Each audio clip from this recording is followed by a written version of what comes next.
Nice, do this. All right, welcome back. Little recap here. So the party made peace with skin snakes. Well, not made peace, but the consequences of their actions, killing the demonic serpent, were pretty good. The town of Skin Snakes is overall very pleased and grateful to the party, and the Saurians weren't so happy about it, but they were convinced that that's just how it is now. It's your new reality, and so um, they just ran off to the east, and we'll see what happens with them. And then the party continued heading southwest here into what they've been told a few times is the realm of a sorcerer, a very powerful, long-lived sorcerer named Zertorm. Um, they've been told a couple times that this is his domain that they're entering, and that he's residing at Amber's Peak. And at the end of the last session, the party came across a homesteader who had just been killed, basically, but before he died, and it was very unusual circumstances of his death. And before he died, he told the party to find his brother at Amber's Peak and then to kill whatever the thing was that killed him. And that's where we left them. And so we're gonna pick right up there. It's currently 6 a.m. Yeah. What do we want to do?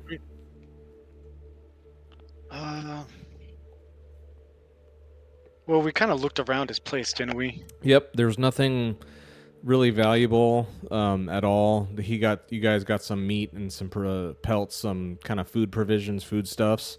He didn't have anything else there. I mean, this was just a lone homesteader, kind of guy living off the land, basically, and very modest, very meager. Yeah, there's nothing really of. He had a bow and a quiver of arrows, and you guys took that, and all the food that was otherwise just going to go to waste. And there's not really much else here. Okay, did we ever get like a name or anything of his brother? I mean, No. Yeah. See, I mean, we've got nothing to sucks. go off of. That's We nothing to don't go even off. know what this thing is that killed him. Yeah, if you Don't even recall, know the what happened to him was very strange. I mean, his right side looked very just physically mangled and torn open, and just very traumatic physical injuries. And then the other side of his body was completely burned, and that's what killed him, was the full thickness, third degree burns over in the entire other half of his body from his. So something, and the way that the burn, hurt him, but then the burn had a very unnatural stopping point, like halfway across his body, and everything about it was very unnatural. And when the party was approaching, when you guys were approaching this house to check out what was going on, Marcus and Corlin could both detect there was some sort of magical energy happening here. They couldn't really narrow it down beyond that, but they knew something magical was happening, and that's what happened with that guy. Hmm. I think, and maybe one of us should try to do like a couple things, I guess. Maybe pursue that magic sense a little more, and then maybe I don't know, some sort of knowledge check of some type, I guess survival or lore or something, maybe to see if we can figure out any more information of like how he died. I don't know. Yeah. I don't know if that's in the realm of what we can do. Yeah, you can try whatever you want. We don't really know a lot. Yeah. I mean, we could try, but I mean, none of you have We've only- seen none of you have ever seen damage like what happened to this guy. Okay. He got burned horrifically bad, but in a very unnatural way, and then he was also physically mangled in a horrific way. I mean, the physical mangling didn't look unnatural. I mean, who knows what could have done that? An animal, or a person, or the burning is what looked very unnatural. And as you guys are kind of sitting here thinking back on what's been going on here, there was fire serpents in the swamp. You know, now there's more fire. This guy got burned. I mean, everything around this area has been fire related. You know, a lot of fire things happening around here. I like want to the- go outside the house and see if I can see like tracks or Yeah. look for signs of, I mean, whatever, maybe it was Like a pretty big ol' big. Serpent like in the dirt or Yeah. something. I don't know. Okay, so you do. Maybe that's a survival or insight. I don't know. Uh, Scouting. well, you can use I know. you can spend a willpower to use whatever skill you want as a human. So if you're, I would say okay. if you're wanting to try to do some sort of like tracking, I guess I would call that. Yeah. Yeah. I guess I'd put that That's under. only I'd put that under scouting. I get well.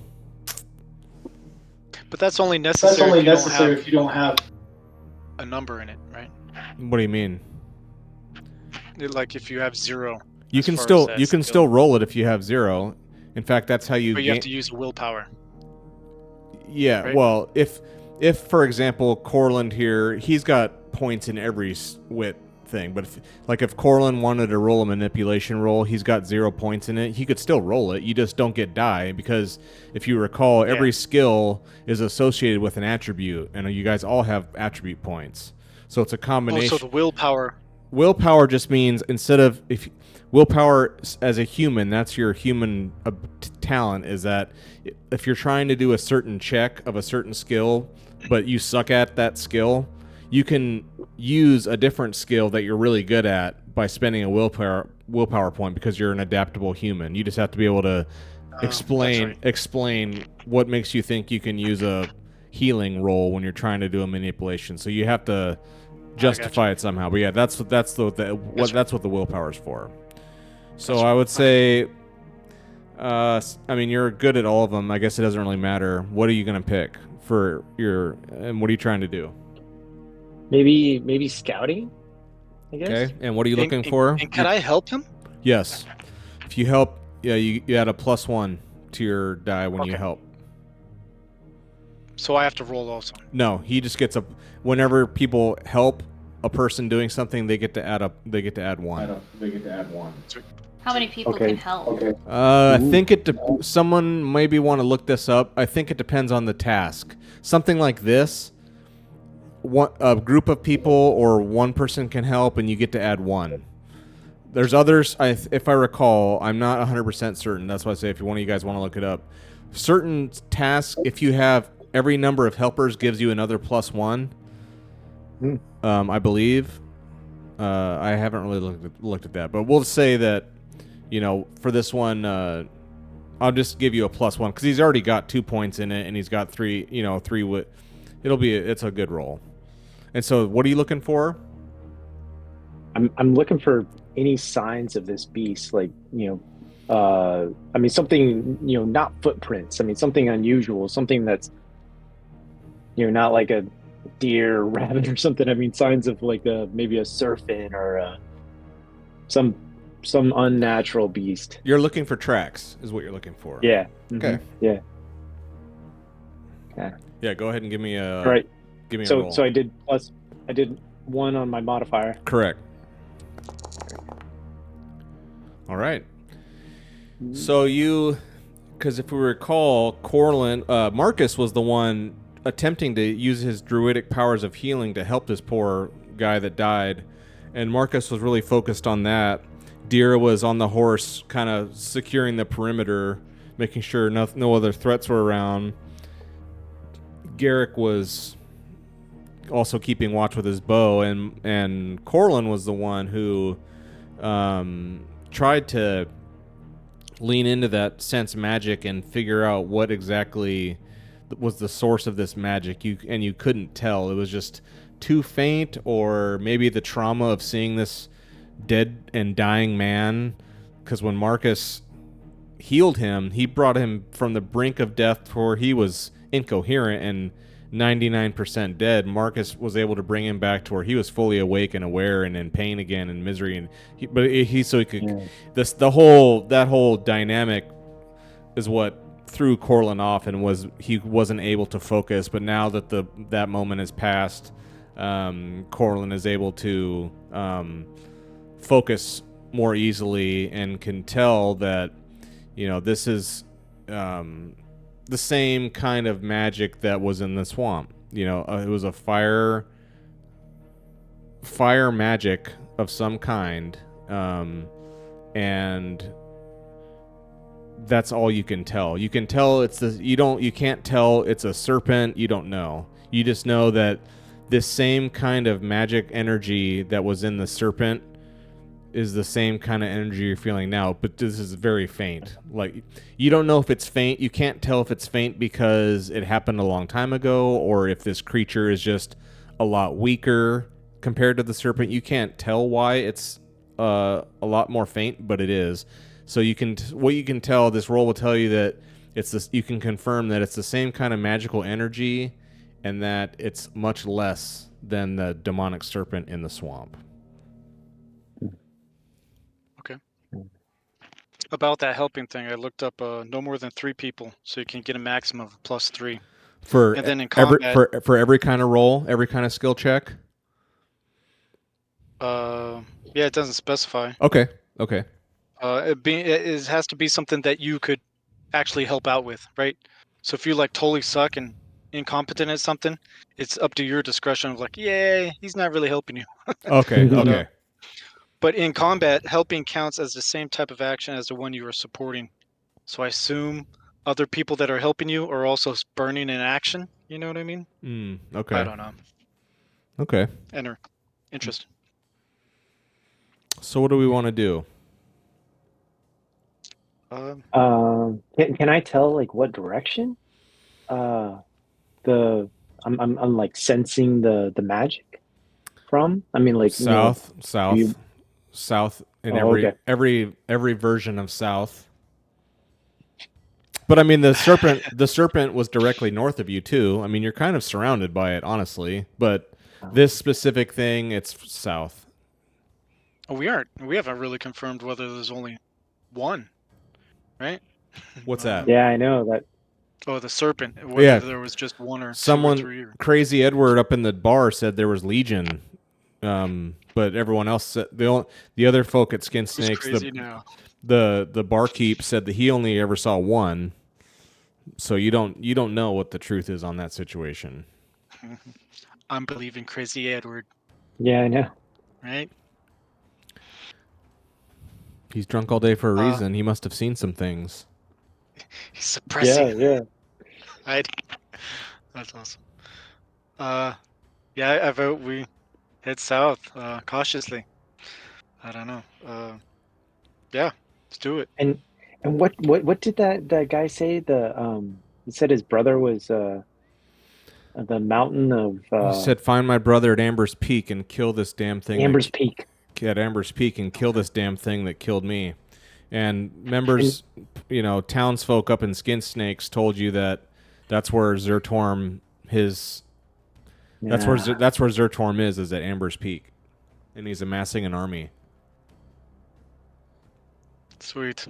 Dang. You don't know what for, but he's a sorcerous person amassing an army. Well, Marcus and Marcus? Where's Marcus? Oh, a druid. Sorcerer. Yeah, Joe, you and him would be good friends, huh? Hey, sorcerer buddy. Robert, Peyton, what do you guys think? You guys want to head south? Yeah, we might as well go to Amber's Peak. I mean, I already kind of told this dude that, okay, sure. Yeah. I'm pretty committed. It was a dying wish. I can't really just... Yeah. It's like, okay. You told him yes before consulting the group? No, just kidding. All right, so do we want to head due south? Which way do we want to go? Yeah, due south. All right. All right, so let's get a lead the way and a keep watch roll, please. I will lead the way. And Peyton's gonna keep watch. Okay. Nice. Ooh, yes. And I'm just really good at leading the way. Yeah, good job. That does not smell like that.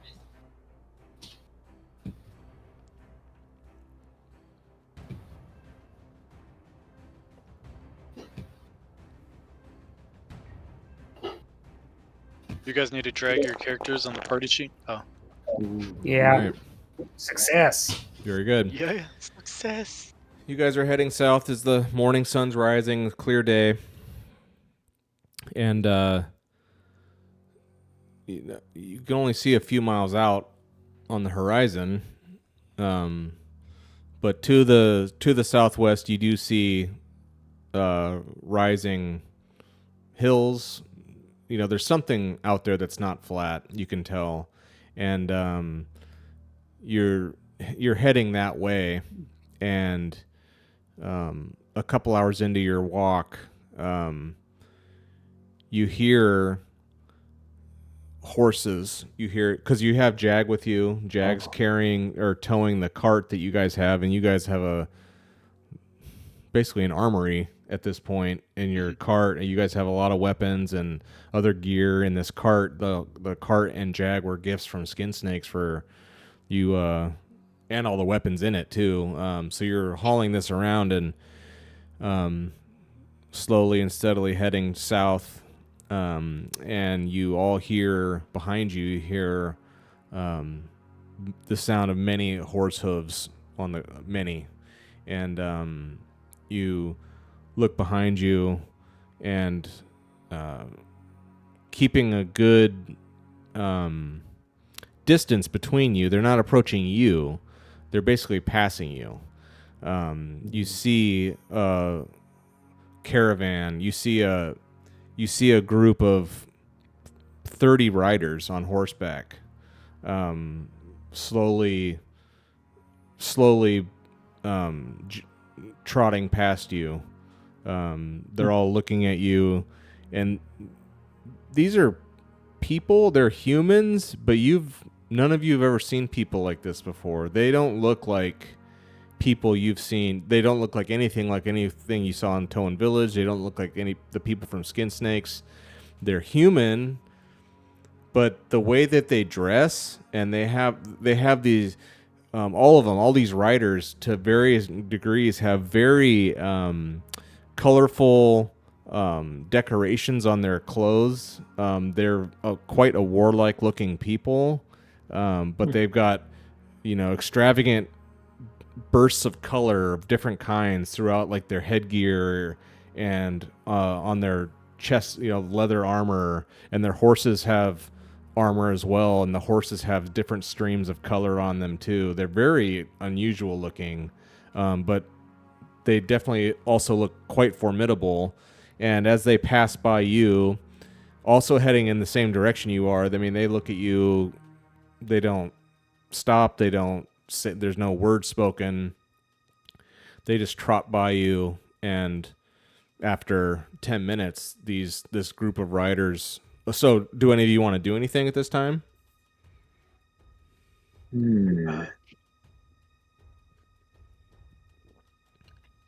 Yeah, I kind of want to ask him some questions, but I don't want to. They've got weapons. They don't have weapons drawn, but they're armed. I mean, we would seem like not a threat to them, I'm sure. Do they have any interest in us? They're all staring at you. They're not stopping. Tip the hat. Yeah, they're not stopping. They're not slowing down. But all of them, as they're kind of riding in two columns, and as each of the two riders in each row of the columns passes you, they all start like staring at all of you and looking you up and down. And then they just kind of. We look weird to them too. Yeah. They don't look intimidated. They don't look. Some of them don't look like they care. Some of them kind of give that look, that kind of a vibe, but they just keep going. I'm just gonna let them keep going unless you guys want to try to interact with them at all. Do they look like they came from exactly where we came from? Just at a later time or something? Can't say. This is open plains, open grassland. You guys have been traveling for a couple. for hours and hours, and they're on horseback. You know, you can travel many hexes worth of distance on horseback in a day. You have no idea where they're coming from. Okay. Just that they came up behind us from the north to the south. Yeah. Yeah. Does it look like they're coming from a battle? I mean, do they look No, like they're not blood beat. on them? No, there's no blood. They don't look beat up or beat down. Yeah. They look very regal. They look unusual for sure. They look formidable for sure. But the colors and everything, you don't see anything signs of wear and tear. Okay. Do you guys think we should ask them about like, hey, do you guys know anything of the demon serpent in the area? We've had reports. The last four riders are now side by side with you, and they're getting ready to pass you and overtake you. You're gonna quickly run out of a chance to say anything if you want to say anything. You guys think I should say it? Yeah, I think we Okay. should. Oh yeah. Why not?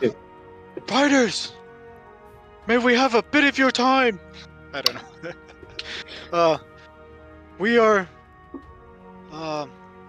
in search of information of some demon serpent in the area. As soon as What do you know? as soon as you holler out, they're waiting for you, and you hear a couple whistles, you know, and they all circle around you, and they don't circle around you, but they all circle back and are facing you, and a couple of them approach you, and they say, "State your business. Where are you from?" They don't answer. They're talking to you. They're like, "State your business. What are you doing here?" Is this And your land? they have a strange accent. They speak the language, but the accent is thick and foreign. It's all you can. You've never seen people that look like this. You've never heard people that sound like this. You don't know who these people are exactly. But then they say, you know, who are you and where are you from? Go ahead, Dira. What do you want to say? I want to know if it's their land It's not your land. Where are you from? that you know of. They laugh. They all just look at they laugh. They laugh their asses off at that, and they're like, "This one's lively. This is hilarious." But then they get very serious again, and the one talking to you puts his hand on his sword and says, "Where are you from, and what are you doing here?"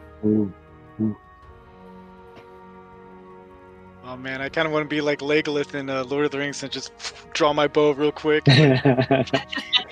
You can. I shoot you where you stand. You I don't want to do that. You to are be clear. definitely free to try something like that. I haven't been able to kill you guys yet. Yeah. Let's get this started. No, that's cool.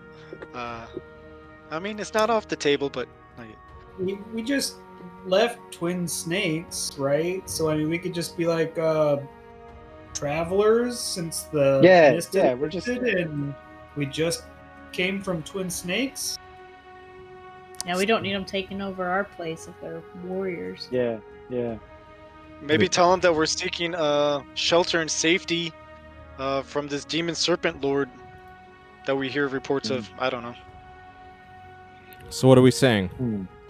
I guess since Garrick is the one who initiated and flagged him down, Garrick, what do you say? He says, "Where are you from, and what are you doing here?" Well, I'll say like Robert. We come from a skin snake's village, and we're in seek of shelter. There's reports of strange demon serpent in the area. And they nod. They nod. They all nod at that. They do nod. Okay. But they don't say. They don't. You know, this guy doesn't say anything, but he nods, and he's like, "Okay, so continue on with what you're saying." It's just as soon as you mention serpents, he starts nodding for sure. Okay. Yeah, we're seeking shelter from, reports of this demon serpent. It's not safe out in the open. What do you know of this creature? You've killed serpents? You've killed demonic serpents? I don't know if we want to admit that we've killed it. Yeah, right. I don't know. Have you Yeah, fought? For all we know, Have you it could fought? be his pet. Have you fought the demonic creatures? Yeah, this may be like Yeah, Robert, did you say this might be one of their pets? Wait, it could be. Who knows? We haven't seen it. Oh, yeah. Okay. So Dira says that you guys haven't seen anything. If you haven't seen anything, then what do you need protection from? All the stories we've heard. The lore. The swamp in our land suddenly became a desert, so we decided to. Yeah. They look at it. They're what? Okay, they're like that confuses them. They're like, what do you want? What do you want here? What do you want? Why are you here? We're just Peter. traveling now. We're just looking for a safe place to stay. Are you fighters? I mean, they look at you and, they seem like they at least somewhat kind of respect you. I mean, they see, Deer is definitely kitted out, sword. The two, Garrick's got a bow. I mean, they can tell you look, and they see your horse, and they see Jag, and they're very impressed with that, and with that majestic animal, and they can see you've got a cart, and that you've got they can tell that you're people of some kind of means. You're not just destitute, stragglers. Yeah, tell them, we're just hunters and explorers, with means to try to protect ourselves. Nothing more. I mean, we've told them where we're from. Maybe we should ask them. It's like, Yeah. We've told us, our story. Where are you guys headed? Yeah. We're headed. So Corlin asked that. The head rider turns to Corlin and says, "We ride for Horn and his prophet. His prophet on this land is Zertorm, and we fight for Zertorm." Okay. But- We've encountered Zertorm's army here. And he said, "We ride for Horn." Is that the name of the town or the village, or? You don't know. Oh. They said we How ride. far away is We Horn? we ride for Horn is who they ride for, and Zertorm is Horn's prophet. Oh, okay. Okay. Are you here? Are you here So for did that guy Zertorm? give us a name?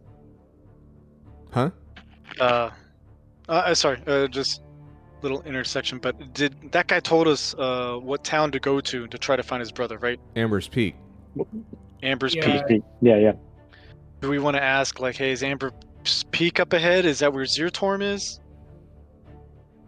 I'd like to ask that. I'd like to ask him, hey, we're headed towards Amber's Peak. We heard it's up close. Is that where your leader Zertorm is? If you're in his lands, he's your leader too. You're in his... So he looks at Dira, who said that she owns this land, and they just laugh their asses off. And he's like, "Yes, that's whose land you're on. So he's your leader while he's allowing you to be a guest on his lands." Oh, How gracious. I don't say that facetiously. I say it nicely. I'm just giving you a dirty look in disgust. Don't bow down to him. Yeah. Okay. Well. Okay. Do you have business at Amber's Peak? Yeah. Are you coming to join us? Are you coming to join his army? Boy. I tell him we're that just we're looking just- for a friend. We're just looking for a friend and some shelter for a night or two. That's nothing more. All of that is to be found at Amber's Peak. Okay. Well, thank you. Yeah. Thank you. We will hold you up. Behave yourselves. way. Behave yourselves. And they just, they just turn around and kick off, and then now they bolt. They bolt away. They bolt away from you. Well, that was fun. Not the most Yeah. social type. Damn it. Okay. Hey, we all didn't die. Fashion sense sucks. What's that? Their fashion sense sucks. Yeah. Yeah. No, part of me is like, dude, we need to get some garments of some type like that so we can blend in. I don't know. Right? Mm. I Well, don't it'll think we have probably anything be like closed at Amber's Peak. yeah, they probably have like all these clothes shops and that's all they sell. Yeah. Is that exact attire. Like awesome. Yeah, we'll just head on to Amber's Peak. All right, so as you guys are traveling here, you can see to your southeast. You see a hill, a mountain. There's a river, and there's a settlement. So we are ready to continue. Yeah. All right. Oh, it's right there. All right, so you have all arrived at Amber's Peak, and let me go ahead and start that for you.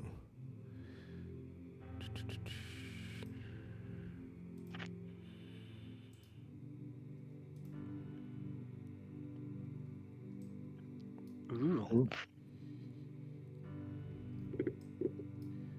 If you guys can, do you guys see all that? Yeah. Mhm. Okay. Yeah. Yeah, so you arrive, there's this pathway. You guys are down here in the bottom left corner here, the southwest corner. And what you see before you is Amber's Peak. As you make your way, bringing Jag and the cart, walking into the town, what you see is off to your left, enormous stables, horses, dozens and dozens of horses in paddocks and stables. There's a some sort of a gallery or a coliseum where it looks like it's kind of a horse market where people can bid on horses. It's many horses, and the gear and the tack that all goes with it. It's very prominent. And as you continue in to your right, you see a group of homes, but they're not like buildings. They're not like how you in at Skin Snakes or any.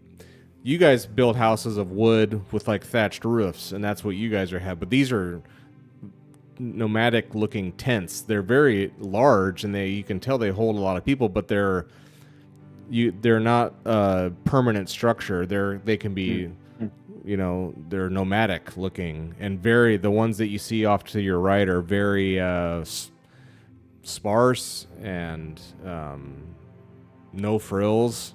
They look very workmanlike and functional. Where do you want to go? We'll say you're here. You come into town, and there's people looking at you. There's a couple hundred people. You see these people who are nomadic looking, but then in the middle of town you guys see buildings that you're familiar with. There's wood structures that like have a foundation. They're built into the ground. They look permanent. There's a forge. You hear the irons working. There's a tavern, it looks like. There's a fishing village down. There's a river.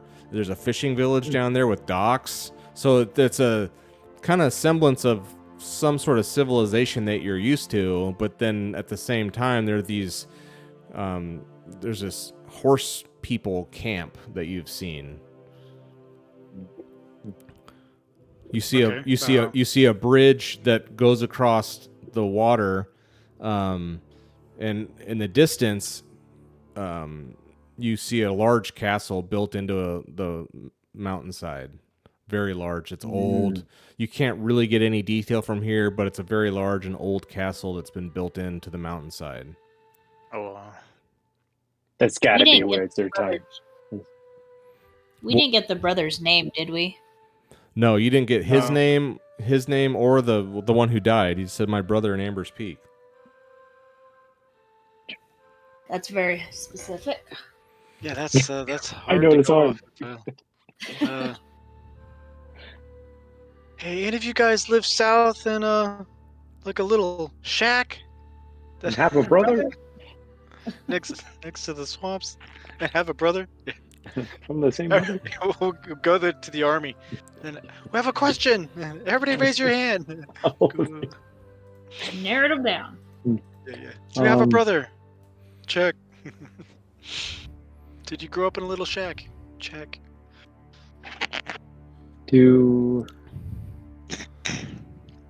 Are there any taverns here? Yeah, there's a I want to tavern. find a bar. Yeah, there's one right here. Ooh, okay. Yeah. Right. No better Everybody place knows to go everybody than the there. tavern. Yeah. It's like cheers. So you want to go there? Yeah. Does it seem like a lot of people gathering there? I mean, Fair amount. Yeah, fair amount. I mean, it's morning. You know, we'll say it's around noon now. Actually, yeah, we will say it's noon. So yeah, you guys pull into Amber's Peak, and very hustle and bustle. You hear the irons. It's a forge. Right here is a forge, and it's got 8 different stalls in it. 8 different vendors, kind of. You know, this is a big operation that they have here. You hear hammers thwacking. There is work being done in here, and out front, wow. there's barrels of swords and spears. Like it is a operation that is happening there. And then next to it is this bar. There's a place to. What are you guys gonna do with your cart? There's a place to put Jag, but what are we gonna do with the cart? I like to parallel park it right on the side of the tavern. Just leave it unattended? Yeah. That's a good point. I don't know. Yeah? Maybe one of us should hang out with it. Yeah. I feel like one of us should hang out with it. I'll stick. I'll with volunteer for the first one. it. Oh, okay. So Garrick's gonna stay out with the For first cart? walk. Yeah. Okay. So Do we have it like covered? I mean, it's a covered it's a covered cart. Oh. You'd have to Okay, pull the okay. cloth in the back to be able to look in to see what it has, but it's a good sized Okay. cart. Yeah, I mean, I like to find some place that's close to the tavern, but just kind of low key, just kind of off in a corner. I Right. don't know. You know what I mean? yeah. So the other 3 of you want to go in the tavern? Sure. Yeah. Okay. So you walk in and you see on one side you see a 3 of these nomad-looking people. They're drinking and they don't look at you. And there's a barkeep behind the bar. And he says, looks you up and down and haven't seen you before. He's like, what can I do for you?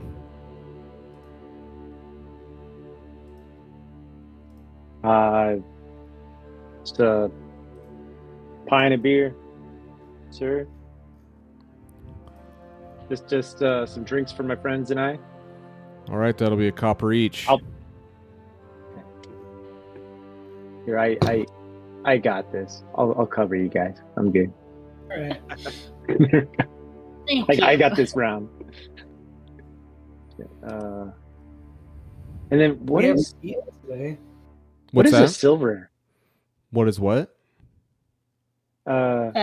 Copper. Yeah, it's 10. A silver is 10, 10 oh, 10 okay, 10 coppers of silver, 10 silvers of gold. got it. Okay. So There you we go. I paid up. Okay.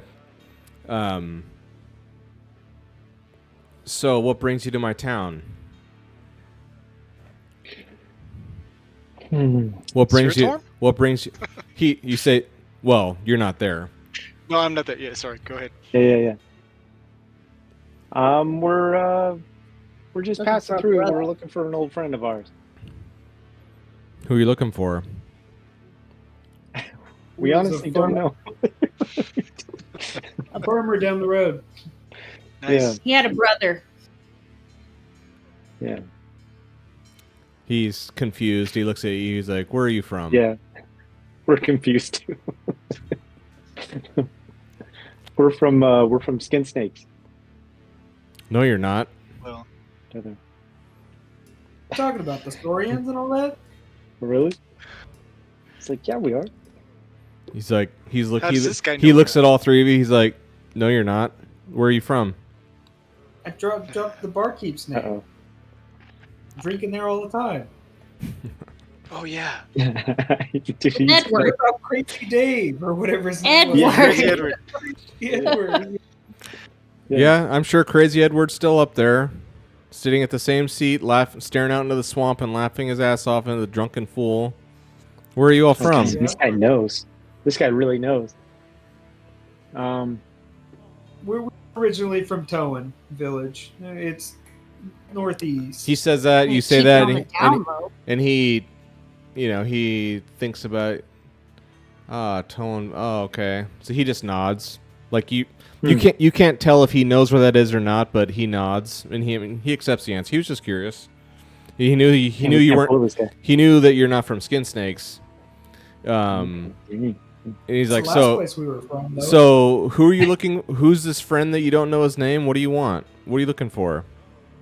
we found it. We came across a farm, and his brother was in a bad way, and he asked us to come and find his brother for him. How long ago was this? Nice. But earlier today, it was Right. yesterday. yesterday. About this time yesterday, we found him, right? Or in the evening. Then we stayed the night there. I thought.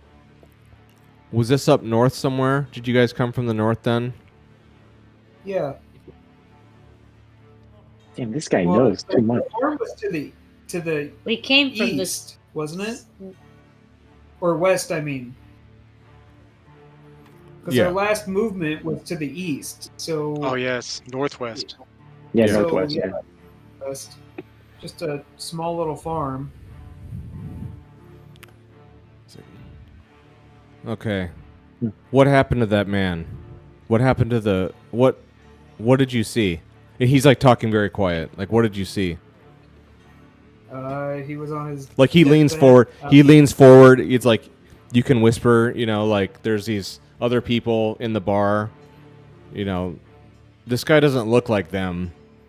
He's not one of these nomadic type people. You don't really know anything about him yet, but he doesn't look like he's of that group per se. So he's like conspiratorially like leaning in and like, what did you see? Like, what happened?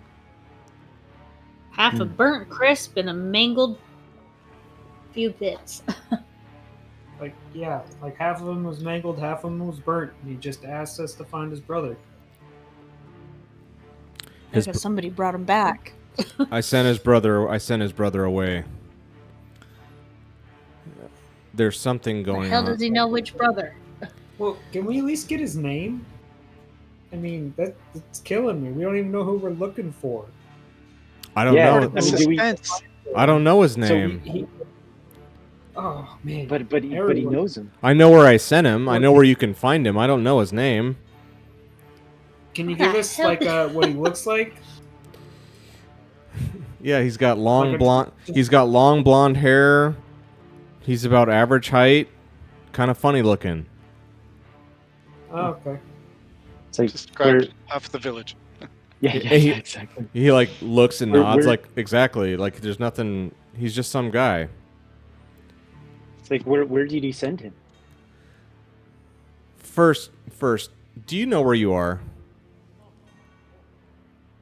Amber's Peak. He looks at And- Deer. He looks at Deer and he's like, "Correct. What's it? Tell me everything you know about Amber's Peak. People don't normally just wander in here.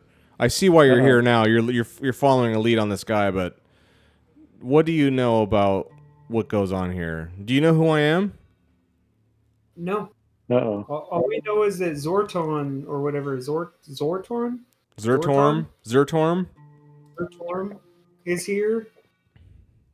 That's all we know. We don't know his And an mission. army, right, for something. And his army, yes. A But very colorful army. yeah, we don't know much beyond that. Like we didn't get out of our town until what, a week ago? Oh, you were fresh. I can tell you the 3 rocks outside my door, but that's about it. So he kind of like he takes this information in and he's like, oh, okay. So he's like, well, welcome to my town and my establishment. I'm Augur, 7th cousin. Welcome to Augurville. Amber's Peak is across the river. You're in Augurville now. Have you interacted with his army? Have they talked to you at all? They did. And he looks at you up and down like you're still alive. He's like, so it looked like it went well. We weren't hostile. That was except this one. very wise, very wise. So it's unsteady times here at Amber's Peak. The Zertorm he's made alliances. These people, and he looks to his right. He looks up here. If you guys look on the map, he looks over this way there because there's another group of buildings out here, and these ones do look. These ones look. They're the same kind of nomadic tents, but they're very ornate and got the colors and everything that you saw. They're very flashy looking. He looks that way in disgust, and he shakes his head, and he's like, there are things going on here that the peace is not going to last here, but it needs to last. These two groups cannot get along. Zertorm is doing everything he can to keep the peace until he's ready to launch his attack. On who? On Zygofer. And why? Do you like demons? You know they're Love them. He's like, did you know that demons are real, and demons are not natural, and Zygofer is who unleashed them on the world? Oh, okay. All right, that's not so bad. I don't feel so bad being here now. Yeah. This is all a whisper still. Zertorm is take Zertorm. out a demon snake. He's like, what? So you could join the army and help? No. What the hell? Why not? We help twin snakes. We can't see you, Robert and Peyton, but I just saw Peyton in my mind. Look over at you, Robert. What the hell? She did. Why not? Just This guy spilled seems some nice. information. Yeah. So as You you're want to join the army? No, we're not going to join him. We're not. That's not our mission. It's just, we fought one. It sucked, but we won. Yeah, but it sounds like might they be. need it. all right. So if you want to find whoever that man was, the brother, whoever he was, I sent him south to find a healer down there. This is a place of war. This isn't a place of healing. That man wasn't going to live. This isn't the first. Yeah, he didn't live. And he kind of like closes his eyes and nods. He's like, I know. Like, this poor bastard that got sent here. I mean, there's nothing. He had no business trying to fight anyone. I just sent him away. What killed him? Do you know? He doesn't. I don't know. The last couple years around in these lands, there have been reports of demonic activity, of fire creatures. We don't know where they're from, but we've just seen enough. Every once in a while, someone will come out from, one of these directions around us, from north, from south, from all directions. People will, burned and mangled people will, their loved ones will rush them here, to try to see if we can help them because we're a civilized town, and it's been happening more and more lately, and we don't know why it's happening. The Cords think that it's from Horn. The Galdanes they don't think that. And he looks this way. That's the Quards, and down here are the Galdanes. He's like, they have strong disagreements about the nature of this demonic fire, and it might rip this alliance apart, and it might, it might decimate this army before they ever even go to fight Zygofer. I was gonna say, didn't we hear rumors that Zorton was the one that created them? Yes, you did hear that. You heard that from, I think Crazy Edward told you, or someone told you. Yeah, Crazy Edward is the one who told us. Gotta trust Crazy Edward. Right? You gotta always crazy guy's always right. Yeah. You haven't been Crazy Guys? The drunk crazy guy. Yeah. So, do you want to think about that out loud right now in front of Augur, seventh cousin? No. Okay. No. Okay. So. So what do you as you're sitting here talking, the three, as you understand, the very sparse, rough, functional looking people are called the Galdanes. The very ornate with the cool, crazy colors, that tribal group are called the Quards. The three horse people that you see in this bar are Galdanes. They're the rugged ones. And as Augur, seventh cousin, is talking to you, the door to the tavern opens up, and in walks again the most beautiful woman that any of you have ever seen. Well, shit.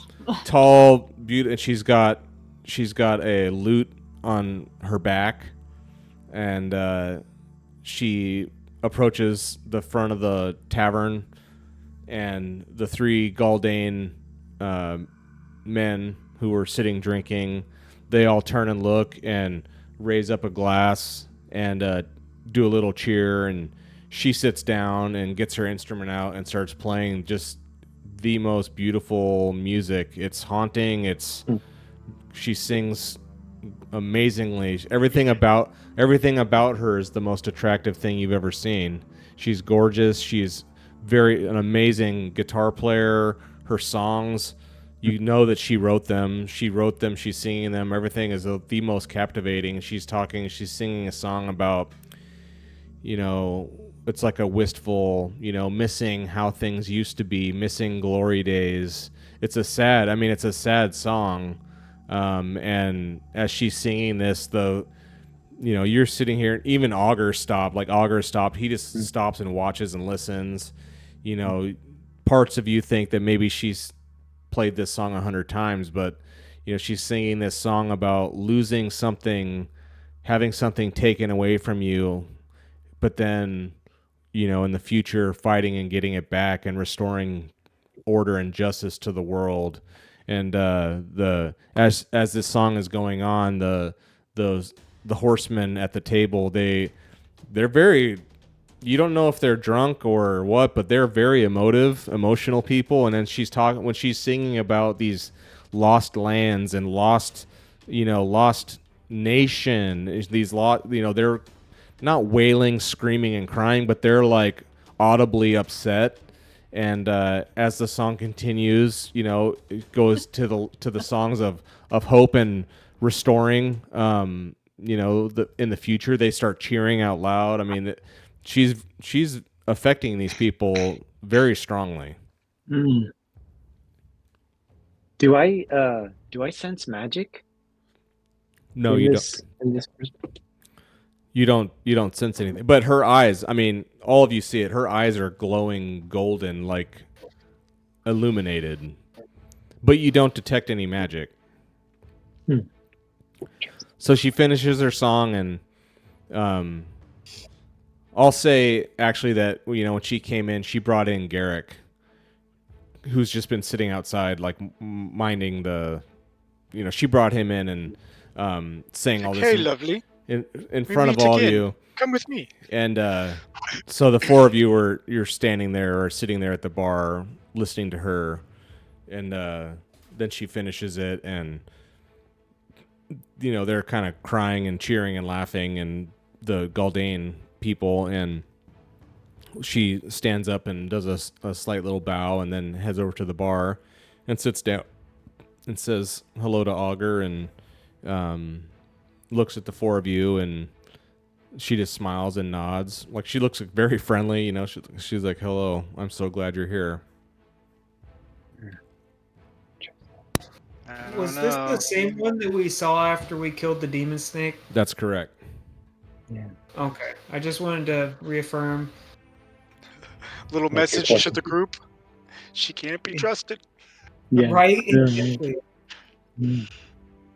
I almost Huh. thought maybe the music would be enchanting or Yeah. something to everybody. I don't know.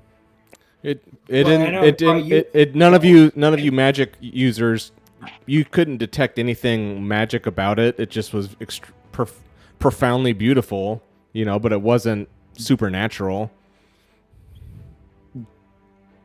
Was it like one hit wonder quality, or was it like Yeah. top of the Billboard charts? What we talked about. You're all very confident that she is a level of performer, that she has 1,000 of these kinds of songs that she can just create on a whim for whatever she wants. You have that strong suspicion. So she's not far away from us, but she's not sitting with us, right? She's just sitting at the bar along with you and looking at you all, and she's Okay. really glad you're here, and she's smiling. Okay. So she recognizes us. Oh yeah. Yeah. Hasn't even been a day, really. Doesn't matter. You don't know what happens on the road. She could have changed on the road. I like to say hello, like, hello there. So we meet again. Paths crossing. Our paths cross again. She's like, "What's your Um, name?" Never mind my name. Tell us what your connection is with Zertorm and these armies. Garrick. I want that. Yeah, and Garrick. what do you want She with just us? laughs, and she's like, "Garrick, you all with your secrecy. It is the funniest thing. She knows your name. She's like, do you want to know who I am? Like, I know who you are. I just was trying to be. Yeah. This is how people normally talk. You introduce each other, but Garrick, How the hell do you know our names? Yeah. you're famous in skin snakes. Word has gotten around. I mean, you solved a problem for those people that none of them could, and that was a very heroic thing you did. And I was there. I saw what you did to that serpent. You handled that thing easily, and Destroyed the I was system, though. I was most impressed with what I saw. That was like one of the, and she uses the word entertaining. She's like, that was one of the most entertaining things I've seen in a very long time, and I'm really glad that you're here. And she says, I'm sorry, I'm being rude. She's like, my name is Marigold. Miracle. Well, why did your eyes glow? Yeah. They always have. Yeah. I want to ask her, like, where's she from? I'm from back west. From the west.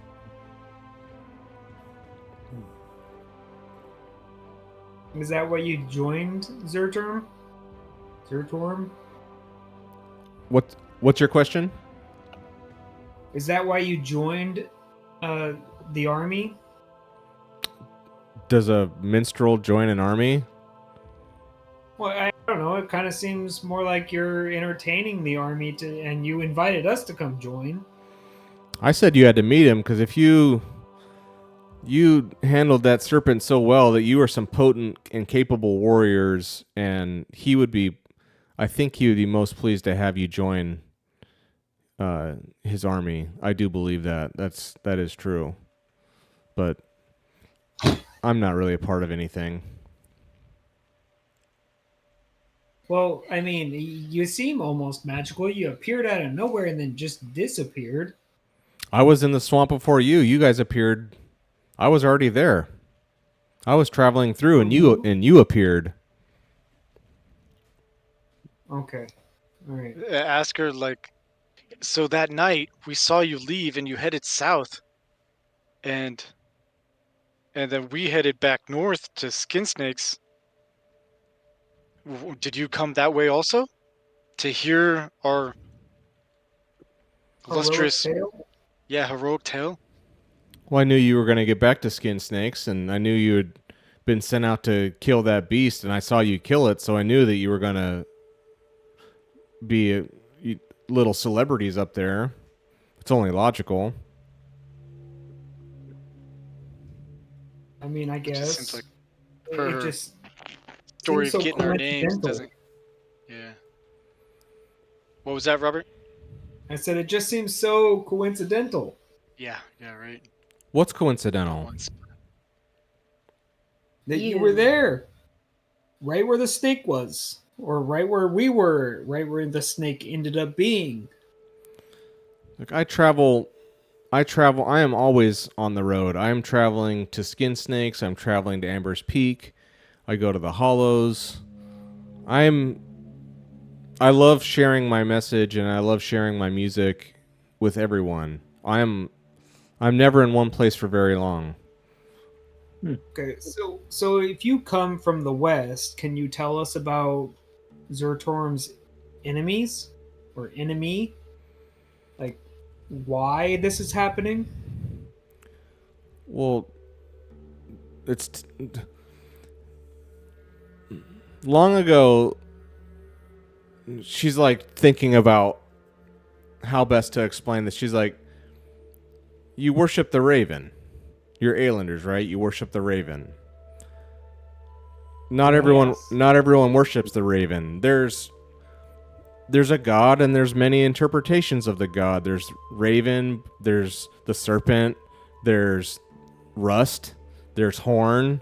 There's all these interpretations of God, and different people groups in different places are very convinced that what they have is the correct interpretation, and there's conflict from that. People, did you know, you humans are not from here. Humans? Does that mean you're not human? Yeah. She says humans are not from here. We came here thousands of years ago. This land was not we came here and there were already elves and dwarves here before we ever came here. And we were sent south. The land was rearranged. We were sent south and we came north up to Ravenland. And we've eked out an existence here, but this is not our home. We are the newest people here, we humans. And there's just conflict about it. There's been ceaseless conflict about it ever since, and the blood mist is what finally stopped it. But now the mist is lifted, and people that live a long time still have old grudges to settle about who's really in charge of the Ravenlands. So what god does Zertorm answer to? Serpent? I don't know. Or A lot of people don't believe in any of the gods. He's allied with the Raven sisters. He's allied with the Zertorm is allied. He's made allies with the Elven Spring and the Raven sisters. And he's officially sworn to destroy the Rust Brothers and Zygofer. Doesn't seem like a bad guy. Well, I want to ask her why should we join this army? The excitement, the adventure, the stories, the legend. I mean, what are you going to go do? Go back to Skin Snakes and what are you going to... She's like nothing ever happens. Now that the mist is lifted, now there are finally exciting things happening. And she's just like, extremely enthusiastic and like so happy. Like things are finally happening that are worth writing new songs about.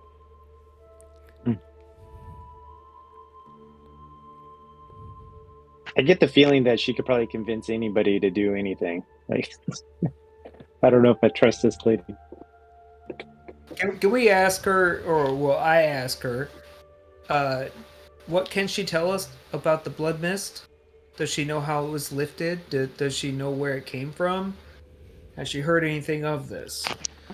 So you ask about the blood. She tells you that she doesn't know where it came from, but she knows that because what you guys and what most people experienced about the blood mist was that no one could travel through it. Very few people could travel through it safely. Anyone who tried to travel through it would either die, they would disappear, or they would be overwhelmed with the urge to return to their home. But, and that's just how most people in your town and other towns, that's the reality. The exceptions that everyone knew about were the Rust Brothers. For some reasons, the Rust Brothers were people who could travel through the blood mist. But other than that, but what she tells you is that there are others. The blood mist didn't go everywhere. The blood mist doesn't go underground. The blood mist did not affect the elves. There are others who could travel through the blood mist. So, don't believe everything about it. I don't know why it's gone. I don't know, but it's gone now, and it's been gone. The world is continuing. The world is ramping back up. I'd like to ask her, what does she know about these? Because it seems like outside, I didn't hear all the conversation inside, but outside I saw seems like two very distinct groups. What's with that? Are these both for Zeratorm's army? Yes, they're all part of his army, and they're called Asleans. That's the people group. Asleans. You all are Aelanders. These are Asleans. It's a different race of people. They're people though, but they look similar, but they're different. They come from beyond the western mountains. They come from the Ashen Vale, as it's called now. Their land was destroyed by demonic forces hundreds and hundreds of years ago. Zygerfer unleashed. Stories will say Zygerfer unleashed a demonic horde on the world to try to beat some army, and he lost control of it. And instead of letting the demons destroy everything in Ravenland, he sent the demons west to their land through the mountain pass, and the demons completely destroyed their lands and killed everything in it, except for these groups of people that made their way out and escaped here to Ravensland, and they've been here ever since. And they fled all the way east out here, and that's where they set up camp, and that's where then they found Zertorm, or Zertorm found them. But they have their own land that was destroyed and taken from them. Why the two different groups? Why does one look destitute and one looks polished? She's like, know what I mean? Go ask them. It'll be good for you to get to know your neighbors here. It'll be good for you to get to know your new neighbors.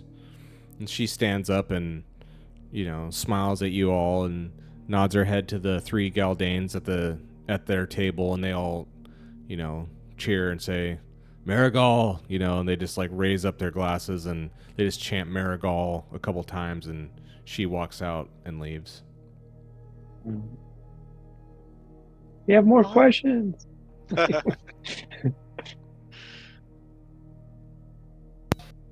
All right, well, I feel like, maybe we should go out there and talk to, not so much the polished dudes that look like the guys that were on horses that came in that we talked to, but the other guys. Okay. Hey, Garrett. What's that? Garrick, weren't you supposed to be watching our stuff? Yeah, come Oh on, yeah, yeah, man. yeah. She brought me in, and I raced back out there. Oh shit! Damn it! All right, roll on the table to see what's the taken. card is gone. Oh, No, it's still there. okay, good. So what do we want to do? Should we go looking for this brother? I mean, we know a little bit more. Augur's seventh cousin told you that he basically sent this young man south. Just sent him south somewhere out of the way of out of harm's way is what he is. You know, he sent him south, and he tells you that he sent him. He can tell you where if you want to pursue him, but he just sent him basically out of harm's way. Yep. So we want to follow up with him, or Augur told you that there's been a rash of these strange, exactly what you described, these kind of unnatural mutilations of people from out in the nether regions. You know, the rural parts of this land have been coming. People have been coming here trying to, you know, that's been happening here lately. Marigal told you a brief history of these Asleen peoples, and you have a rough sketch of what their dynamic is. I wonder if it's people that have been going missing from out in the swamp. Oh yeah, Somewhere. there were I think I said there was like a half dozen or so people who had left Skin Snakes to join. Yeah. You never got a solid answer. Some people at Skin Snakes thought that the people who left Skin Snakes through the swamp were coming here to join Zertorm's army. There were people who thought that. There were other people who thought that they were just going out to the swamp to go exploring or trading or something. So you're not exactly sure, but there was a half dozen or so people who had left Skin Snakes heading into the swamp. So you're not exactly sure. You can ask around if you want to spend time. You can ask around to follow up on that to see if that was true or not, or was that just people not really understanding the truth of the situation? Yeah, I kind of like to go south down here on the map to the kind of more destitute army that The Galdanes. the Galdanes, and ask them some questions. Maybe they're Also on the main travel map, is there a way to keep where we've been highlighted or shown? I've been making little marks on the map, basically wherever you have fog of war. Those are places you've been. Otherwise, the map's black. So if you go back, Okay, because when I was seeing it, all I saw was black, except like a couple pieces. where we were at the moment. Yeah. Oh no, that's cool. okay, you guys should Like, have it- you guys should have everything that you've been through illuminated, at least in the fog of war. Did you guys all see that? no, mine wasn't. I don't When see we that map started- anymore. Well, I said it. I said it to Amber's Peak, but here, if we go back, Oh, that's cool. Oh, it is net. Wait. Oh, that's for today. Yeah. Just today's is lit up. Oh, you're talking, Robert, for the whole journey? Yeah, the whole journey, the map just seemed like it still has the town names, but the area where we have been. Gosh, interesting. that might be Okay.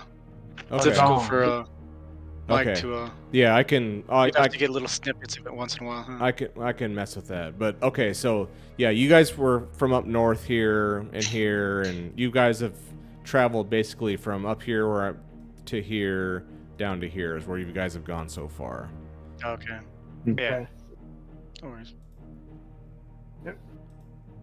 As long as the town names are still lit up, I can see kind of Right, where we've been. right. All right, so what do we wanting to do here? I wanted to just go out the tavern and over to the Galdanes Okay. and talk to them a little bit. Okay. I'll come with you. If Yeah, maybe just we'll two of go, us, or buddy we could system. all go. You guys can I'll split watch up. the I cart. can watch. We don't You want guys to will stay watch back with the cart. So, I'll only stab somebody if they deserve it. Even looking at our stuff. Exactly. Move along. That's Yeah, awesome. yeah. Have to Well, establish. if there gets to be a fight, whistle or something so we can run back and be part of it. That'd be fun. Oswald. yeah, go over to the other camp and be like, let's go dance or talking shit. Yeah. I know. We'll just stir up a little whole fight between them. Oh, Did you hear Civil what they War. said about you? That's awesome. Good idea. All right, so They say they so, don't like your fashion, man. So Garrick and Corlin head to this more rustic and rugged encampment, and there's two enormous guards kind of blocking the entrance here, and they have long pointed spears, and they block when you try to approach and say what's your business here. Oh, we mean no offense. We just have a couple questions. For who? Your commander in charge. He's with Zertorm. Really is he now? Most of your ranks, where are you guys from originally? From the Ashen Vale. But this is our home now. Until we take it back. Move along. So they go to push, they're like, "Who are you? What are you doing here?" And they go to dismiss you, and then they start kind of accosting you and getting up in your face, in both of your faces, and then you hear a woman behind them and say, "Let them pass, let them pass." It's not that same when we were talking to Miracle. No, she's not here. This is Okay. This is one of these Galdane women. She Really ugly? No, I'm just kidding. She beckons you forward and asks, what does you want here? She's got like a bunch of ceremonial looking garb on. I mean, all these people are very rustic looking and modest, but she has some kind of like ceremonial look to her, like she's someone of moderate importance here. I'll tell her that we're from originally a village up northwest, Towan Village, but we came through skin snakes and there was reports of villagers there missing, and there's some reports that they were either attacked by some serpent demon lord or something out there, or they come to join an army of some type down south here with Zertorm. I don't know if are we speaking to some of them here? Is that some of you guys? None of you Aelanders are with us Asleans now. Maybe in Augerville, down by the fishing village perhaps, but you are not with us. You can fight with us, but you're not with us. That's what she says to that question. Okay. Should have went. Find out where their stance is. Like they have differential stances on the demons, so... Yeah, so I want to ask them, say, hey, on our travels here and through skin snakes, there's been reports of this demon serpent. We haven't particularly seen one, but she's like fire, burning fire. Yes. She starts looking furious, and she looks off over to where hundreds of yards away is the Cord camp. She looks over that way. She's just like pissed off looking, and she's like, "It's their doing. They've Palakis, that son of a bitch. He has got them all convinced that Zertorm is some prophet of Horn, it's their doing.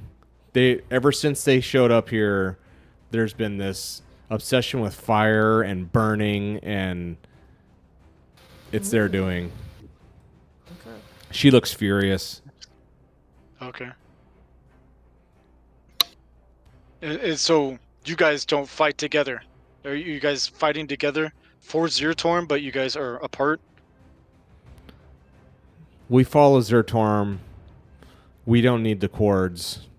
They're useless. They're weak fighters. He'd be better off with just us, but it's his will be done.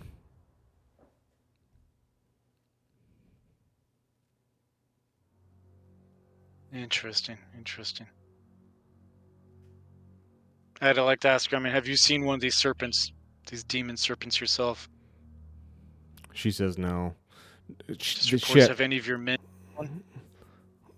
We've seen, we ride the perimeter, we ride and patrol, and we've seen creatures that should not exist. We've seen people and animals burnt and wounded and killed that have no business suffering those kinds of fates. We've seen that, yes, but we don't know. And then she looks over at the castle. She looks up there at the castle at Amber's Peak, and she doesn't really say anything else, but she looks that way and kind of trails off and looks suspicious or confused. It's the best way to describe her expression. Okay.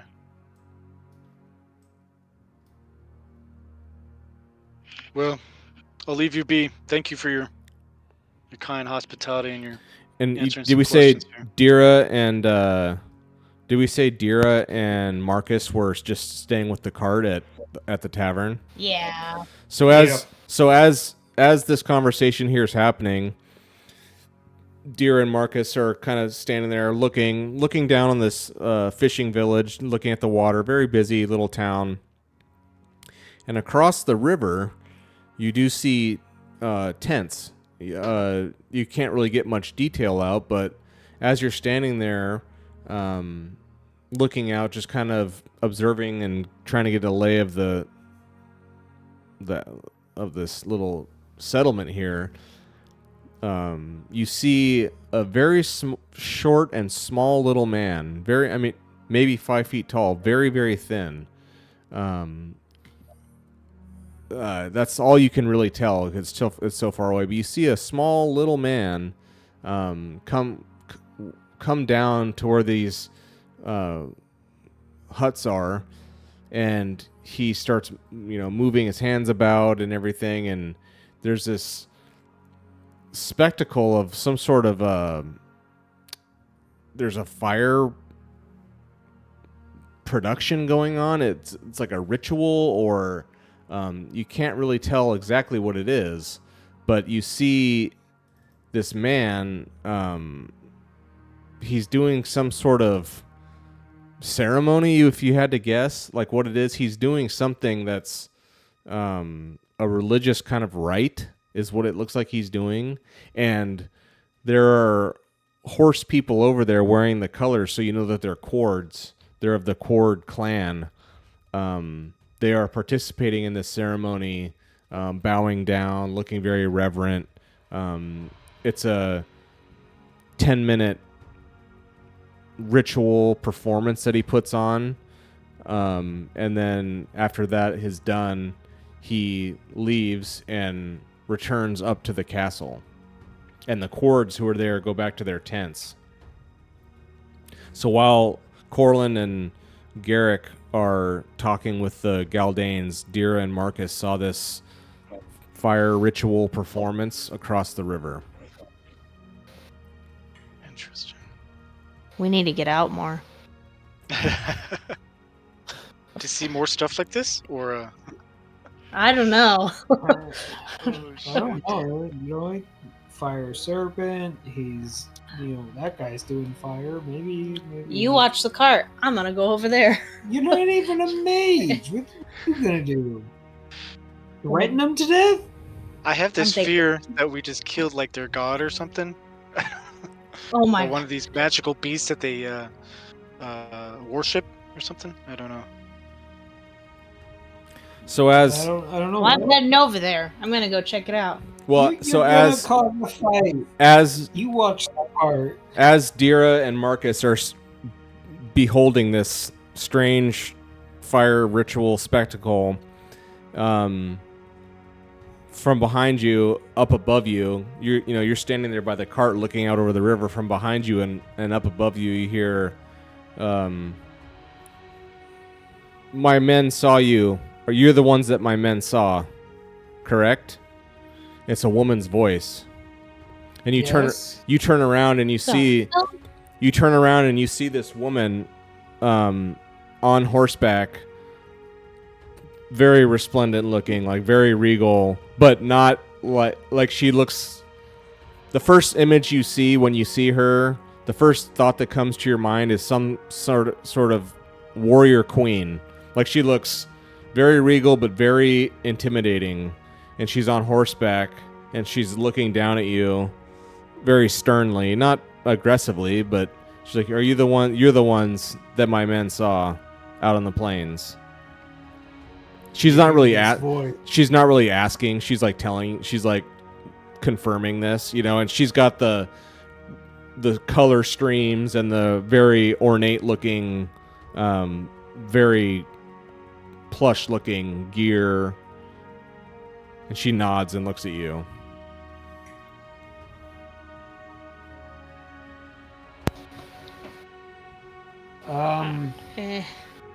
What? She's obviously wearing like the same type of colors and whatnot. So, Words.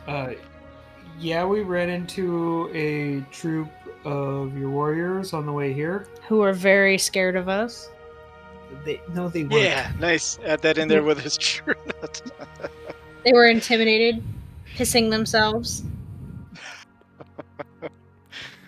That must have been. That must had a few drinks. That must have been. That sounds like Cleon, all right. And she laughs. She's like, "Come to our camp." Oh, She's like, "Come to our camp." okay. What about our cart? You can bring the cart. It's safe here, but if Alright. you want, you can bring the cart. You're under my protection. Leave a little written note. Took the cart. They wouldn't let us take it. So, We had to leave. That's awesome. So I assume at this point maybe me and Corlin are back with the group. If We you can want, go meet. if you want to be, yeah. Sure. You want to do that, Joe? No, I can't hear you. You're muted. Yeah, Joe, you're muted. Yeah. Let's go and ask some questions of the other guys, the Cord. All right, so Sounds like she they're gonna more question us than. Yeah. She leads you back to the Cord camp on the other.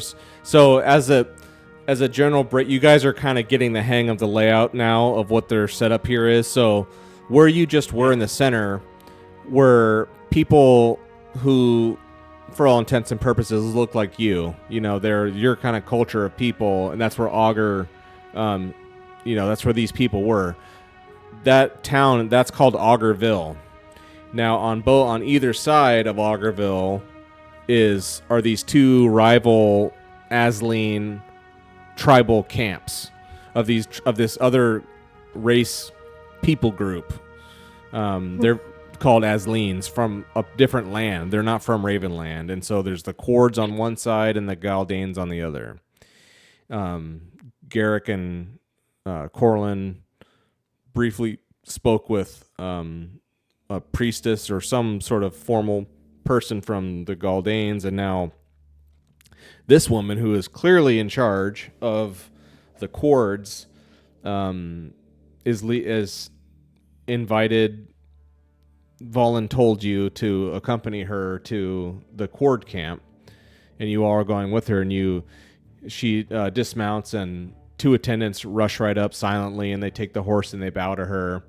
And she starts taking off her riding gear, and She walks to her tent, and these tents are immaculate. They're the same kind of idea as the Galdane tents.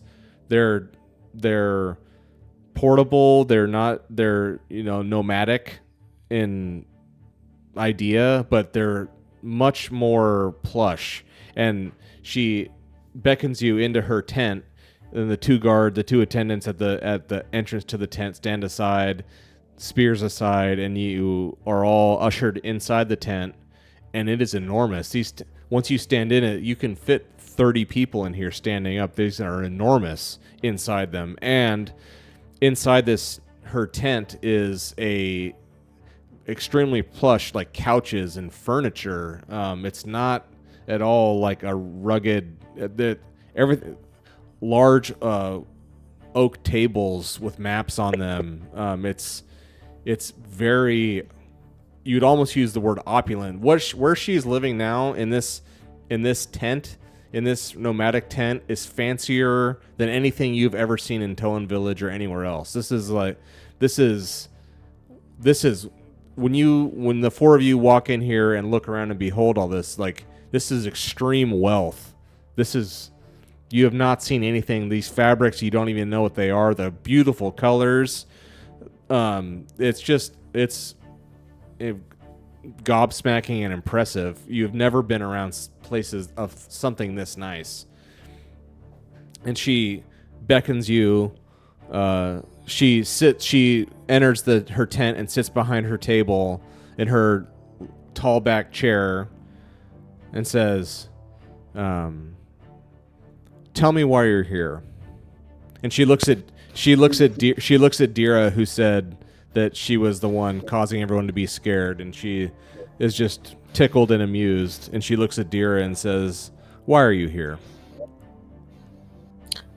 We're looking for a man. We need to inform him of the death of his brother.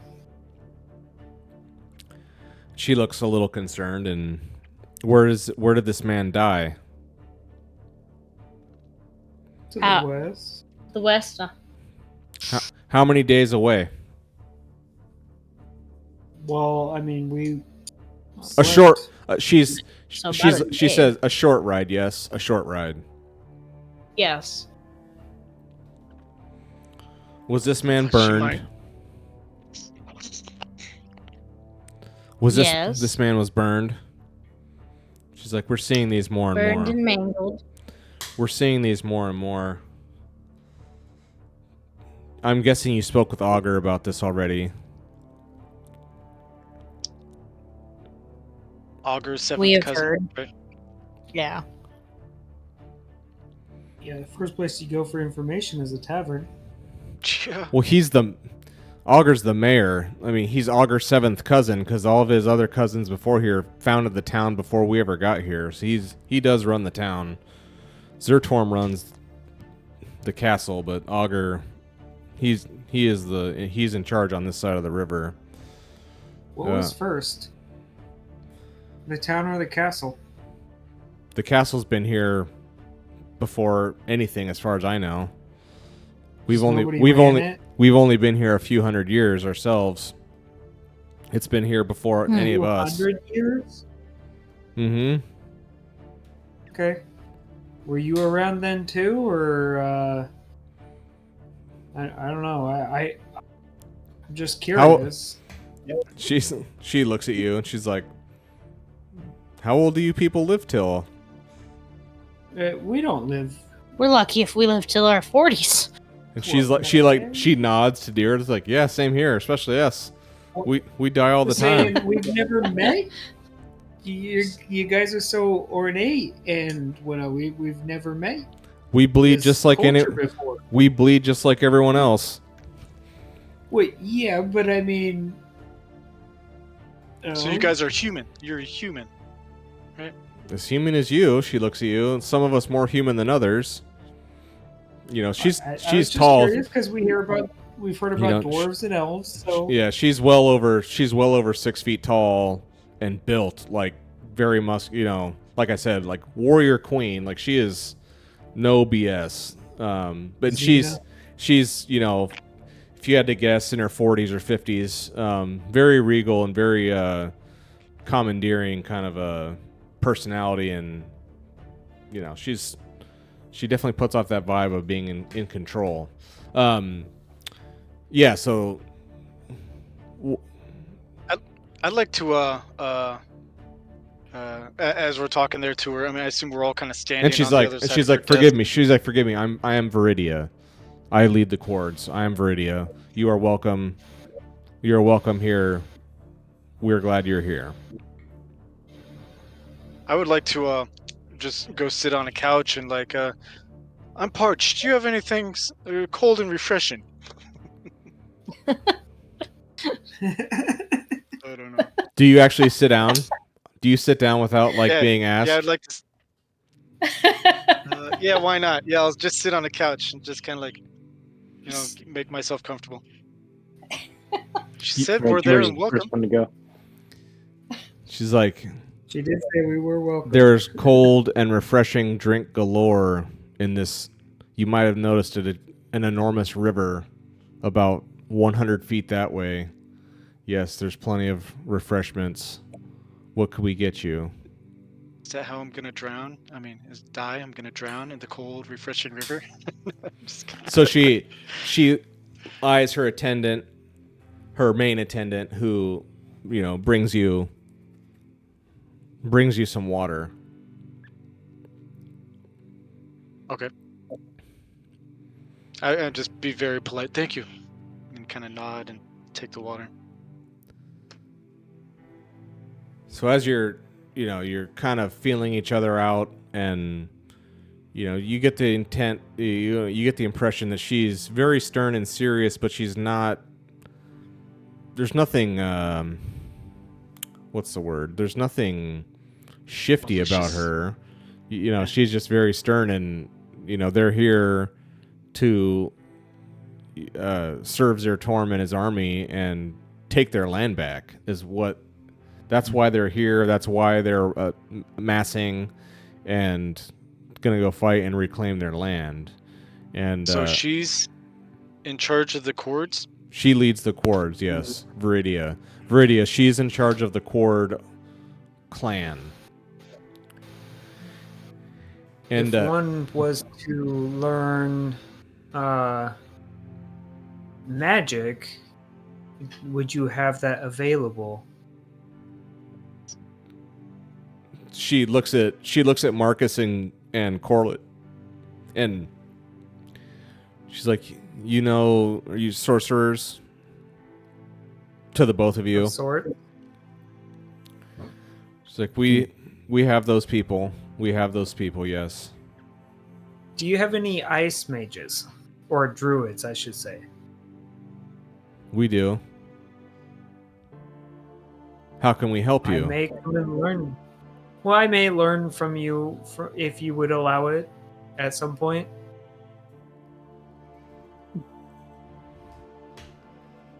That shall remain to be seen. All right. What were you doing at the? I mean, we're on our own. What were you doing What's at the? that? What were you doing at the Galdane camp? And she looks at Garrick and Corlin. What were you doing over there? We were just in search of this lost brother we mentioned. Nothing more. That man's not here. And do you know where he went? I mean, we kind of have an idea, right? He's not our people. Augur knows. Ask Augur. He'll tell you where he is. I want to ask her, it seems you know a great deal about these people who burn. And I mean, do you know what is plaguing this land? What killed our friend? We don't know. I think we don't know what it is. We just know that she starts to answer this. Right as you ask this question, you hear footsteps and you hear this mumbling kind of under their breath outside. And you hear, "Stand aside." And the guards outside stand aside, and in through the entrance to Viridia's tent walks the man that Dira and Marcus saw across the river. Very short, 5 feet tall at the tallest, and extremely thin little man. He's a very little man, and he is unusual looking. He looks ugly, and he's a small little ugly man, and he looks very angry. And Dira jumps up and draws her sword. Panic. Oh, Viridia stands up. She's been sitting there. She stands up and like puts her hand up and she's like, Palakis, stop. And this little man, Palakis, he stops, and he looks at the four of you, newcomers, intruders, and he gives you this "what the hell are you doing here" look, and he's like, "Yes, my queen," and he stops, and he obeys her, and he stops, and he does a kind of a bow, but he's not really into it, you know what I mean? He's not happy about doing it, but he does as his queen commands him, and he does stop, and he whirls to the four of you. He just looks at Dira with her sword drawn and just shakes his head and looks at the rest of you and says, "What can we help you with? What are you doing here?" And Viridia goes to scold him or to, come over the top on him again. And he looks at Viridia, the warrior queen, and puts his hand up. And he's like, "I've been sent by Zertorm. You will answer my questions." And he looks back at the four of you. He's just this little pissant of a man, and he's like, "Answer me." Look at this guy. I could shove him all the way up my navel. All right. Do you have that talent or spell? What is that? I don't want to see it. Navel is the belly button. I don't want to watch. That's how small he is. Yeah. He's like a little navel lint in your. That's awesome. Wow. What we just want to tell him that we're just here looking for this brother of this guy we met that died up north, right? Don't really want to tell him much more than that. You're not yeah. gonna. It seems like everybody knows why we're here. Yeah. You're not gonna find him here. I'm not gonna let you waste. I'm not gonna let you waste the time of the prophet. And he looks like. So what? He looks like toward the mountain. He says the prophet, and he looks towards where the castle is. He's like, "I'm not gonna let you waste the time of the prophet. Not on people like you." Whoa. Yeah, easy. Should I pull my bow out and arrow now? No, just kidding. We have methods of getting rid of small little vermin. Yeah, you heard her. We got meth. Methods. Yeah. What we want to tell them too is like we've also come to slay the beast that killed our friend. Ooh, nice. Yeah, tell him that. Okay. Yeah. What kind of beast? Tell him here we're. It's, And he like looks. we're like, not sure, but it was a beast that and he's on all fire. he's all burning. Oh no. Got really excited about This guy likes fire. That's right. it. What do you know of this beast? You brought him up. I don't know. But you seem very interested in fire. Yeah. We saw some fire magic you were doing out there with the troops. What was that? How dare you talk to? I speak to Zertorm directly. I do as he commands. You are nothing here. It's best for you to remember. It's best for you to remember that. Remember your place here. All right. It's starting to get a little pissed here. Bow's coming out. starting to look over my inventory. No, I'm just kidding. Well, we're So not We we could here just for long. shoot him. We just want information to find our friend. I still say And Yeah. we were invited here, just so you know. By Who the invited? Yeah. Queen. Who invited you? Miracle. Viridia. Marigal. Yeah, You say he like as soon as you say Marigal, he just he's got that pissy look to his face. He's this little pissant of a man. He's all Nyeh. And as soon as you say Marigal, he kind of stops and he looks. He doesn't move his head, but he looks at the four of you and he's like, Marigal told you to come here. And he doesn't wait for you. Yes. He doesn't wait for you to answer, and he's like, "Very, very well. Do not disturb the prophet. Do not disturb the peace between the Galdanes and the Quards. You're free to go." And as he says that, he wheels out. He turns out and leaves the tent and goes through Augerville, and he crosses the bridge back over towards the keep. Takes him like 5 days with those short little legs. Oh, little. The guy walks fast. you want to borrow our horse? No, I'm just kidding. So as he say- leaves, I like to ask Viridia, like, what's up with him? Who's that? He's the high priest of the Quards, Palakis. He's one of Zertorm's confidants. He goes and daily meets with Zertorm. He's convinced that Zertorm is the prophet of Horn. Our god is not? Horn. Our god. She's got this like kind of war weary.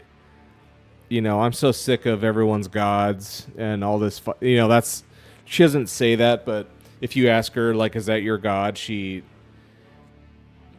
just looks exhausted. Like even talking about this topic just exhausts her.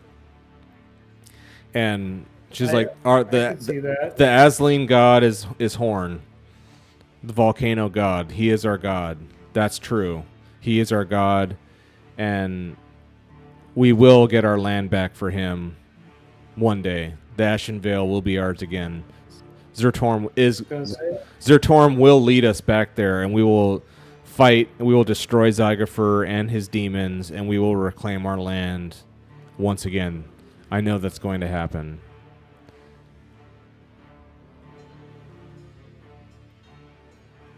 So I don't want to commit to any like help or kind of what's our mission exactly here is I guess we find this brother. But I mean, seems like joining some of these people might help us kill the beast that killed his brother. I don't know. We were given a task, and yeah, I kind of accepted it, but I didn't know the guy was gonna die when I was accepting it. I was Mhm. trying to kill him. I'm not willing to die from some stranger I just met. But I mean, his brother is alive, and his brother should know that. That we know of. Well, yeah, that we know of. His brother is alive. We feel the need to go and find him. To at least let him What know you guys have me. the intel that you've kind of collected. We'll say it's getting later on here in the day. We'll say it's like 3 o'clock, maybe. Yeah, we'll say it's 3 o'clock. You guys have been spending time here, talking with these people, and what you've gathered is that the area surrounding Amber's Peak for some amount of time here has been plagued with kind of chronic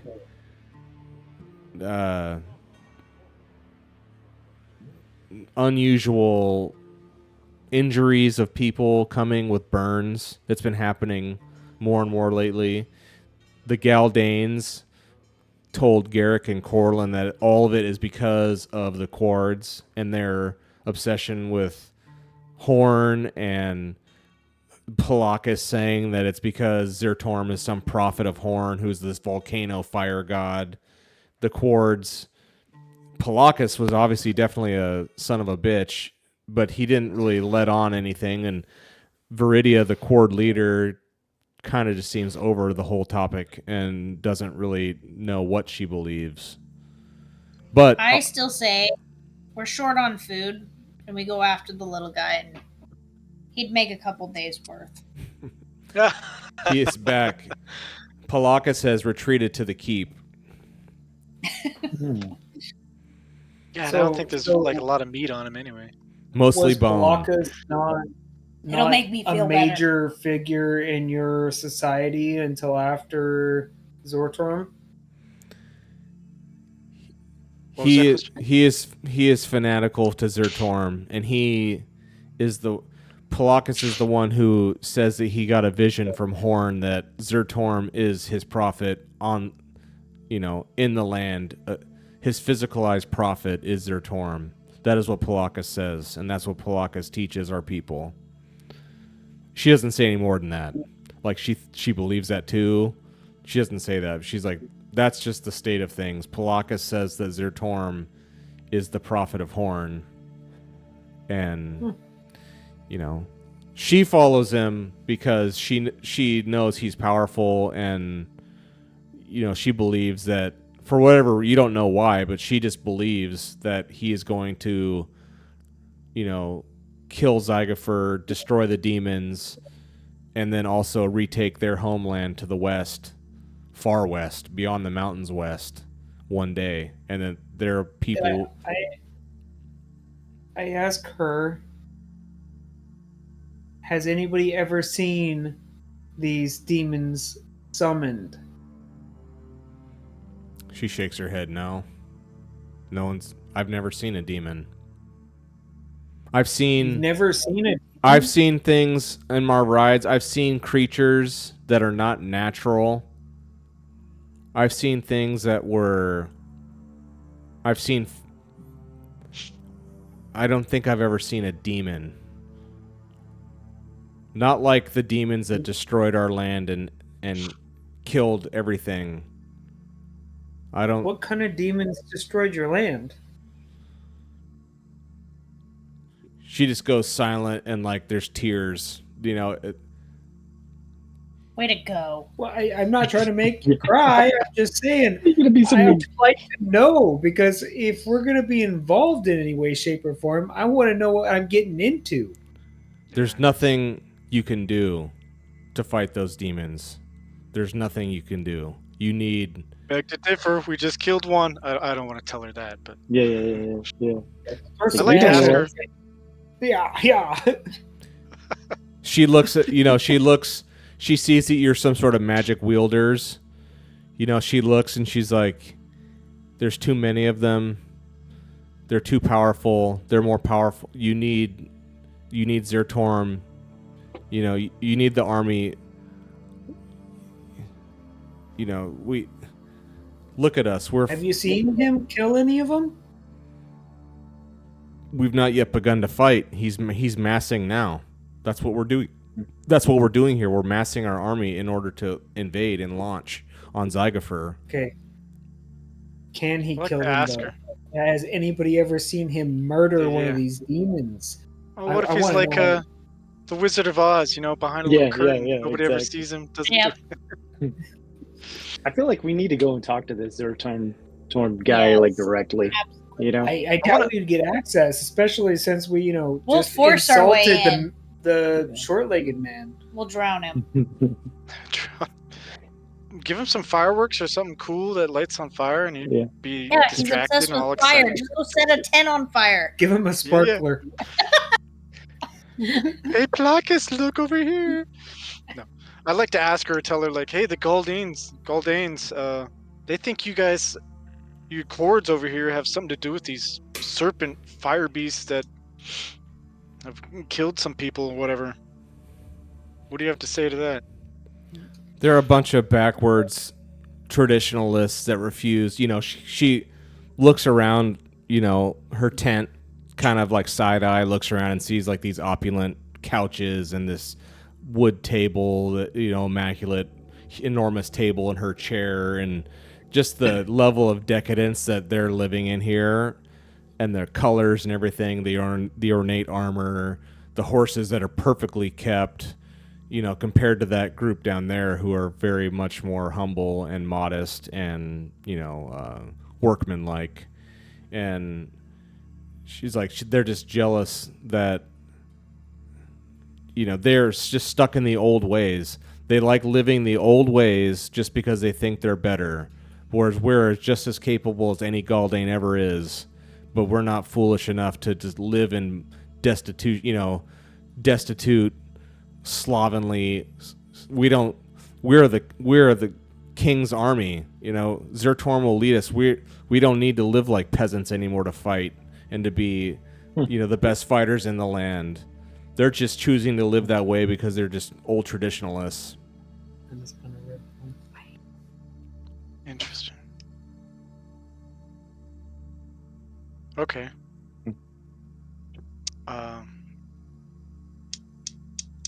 So we want to go after that little guy and go talk to Zertorm in some way, shape, or form? Or do we want to, like, I go feel like after that's this? the only way we're going to get like real answers. Yeah, but if we go to Yeah. him, we'll probably be conscripted. Yeah. Especially with, like, Pollock probably is running off to tell him that Marigold told us to come here, and then he'll be like, "Oh, warriors, well, join me, or you could die, your choice." Join me or die. Nice. So we'll say it's 4:00. Well, I mean, we can't really go anywhere tonight, so why don't we go talk to Seventh Cousin and Sounds so. Get some see if we dinner. can get a room, Yeah. Okay. and then maybe a place to store our horse and carriage or wagon, Well, we already got Jog. or I don't know. We could even talk to Warrior Queen and ask her if she could. Iridia. Yeah. Viridia. I thought her name Yeah, was what- Viridia or something like that. Yeah, Viridia. Yeah, Viridia. And ask her if she would mind housing us for a night before we continue on our journey, and thank her for her time, and tell her that we consider possibly working with her in the future. What is wrong with you? We don't have to work with her Hold in the back, future. hold we back. just have to. We just gotta, make her feel good about spending her time on us. We're not making any commitments. Exactly. Yeah, he That's doesn't why I said speak for the possible. group. I'm seeing a I- pattern with you, Robert. You've I'm committed us to talking- I'm find this talking brother. to the group. Oh, I'm just kidding. All right, so we'll fast forward to now. If we're all just gonna stay here, we're gonna say it's evening comes, and as you are, the lights in the town come on, darkness. Now that the darkness has come, you look across the river, you see the keep, and it is glowing unnaturally. It looks, from where you can see, it looks like it's not like dripping color down. It's brightest at the top of the keep. There's 2 points that are like the brightest, and from that it's kind of like just cascading down, all red light. It's very unnatural looking, and you can see it from Augerville. Interesting. I say let's go. Yeah, looks like a party. Night And we were raid. invited. Leroy. It's got a rave going on. What? I'd like to be outside and just. What do I hear? Do I hear Mhm. distinct beats? So as it's later in the evening, you see Palakis come out again here in the darkness right here, and he does another 10-minute fire ritual of some kind, lighting fires, the chords there performing this little ceremony. It's like something they do You've seen it twice now. Is he alone? No, he's not alone. He comes out of the keep by himself, and then he comes down here where there's a group of Quard warrior people that are like stationed here. There's you see at least a half dozen of them, and they participate with him in this ritual that he does. They're participants in it, and then after the 10-minute ritual is up, he returns to the keep, and they return to their tents. And as you guys are thinking about scoping out the castle, you see that there's this large stone bridge here. On the other side of the bridge is a drawbridge, and there's guards. There's lights lit up, and there's guards there. Do any of you know how to swim? Jog does. The horse. Right. Hey, I've got a plan. What if we try to get some of the Cord's garb, clothes? We dress up as a Cord and we go to one of these rituals, and then we follow the guy into the keep. We don't secretly. Password. Well, I mean, we sneak in behind him. Oh, okay. Yeah, we're Walking going- up I don't and know. they're all I don't know. apple. Where are you guys having? Hi. Where are you guys having this discussion? In our Horse own stable. tent, I guess. Yeah. Do you guys want to stay in the? Do you guys want to stay in Augerville? Like get a room in Augerville? I thought we were staying with the The warrior queen. Yeah, the Cords. Or did we go back to Augerville or the seventh cousin? Yeah, it's a good question. I mean, do we want to ask the Cords, or maybe?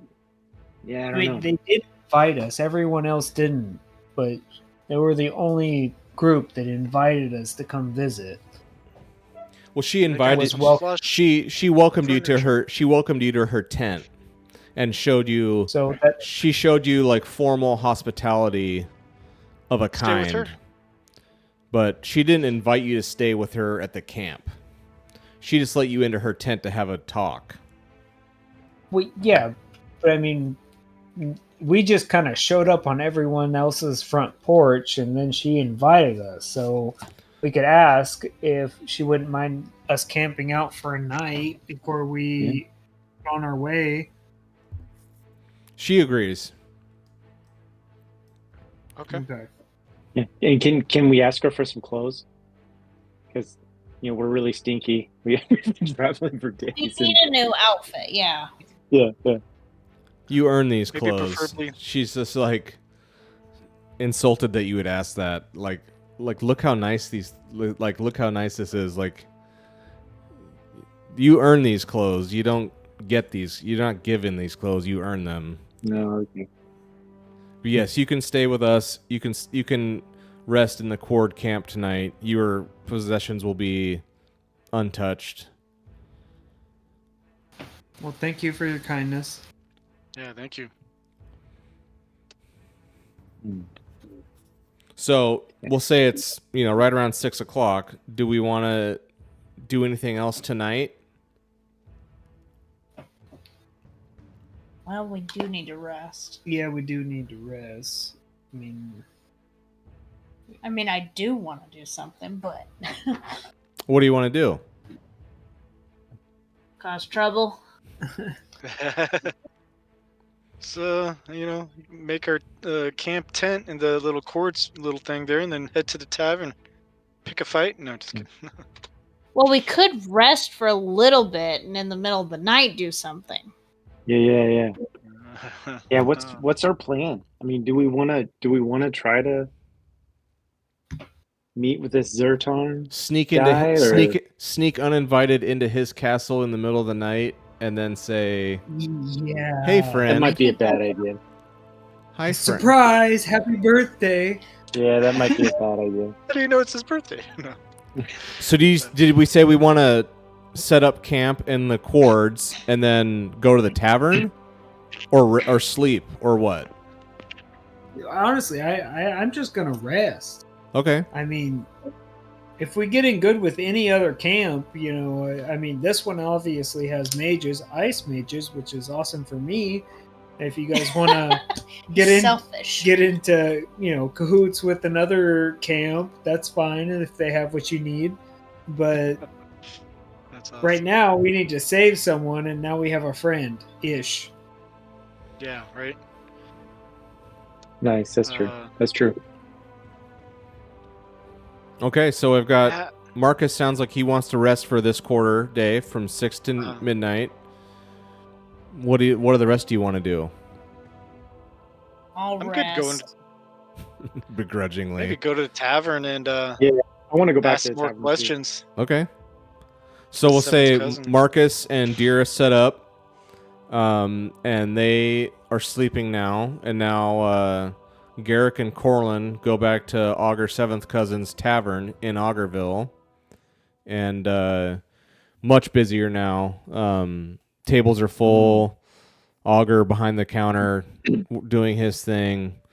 You don't see Marigal anywhere, but it's very busy here. You don't see any Cord people. All you see are Galdanes, and you see some people from Augurville too. Some, the fishermen down from the village. You see some of them and some Galdanes, and it's quite busy.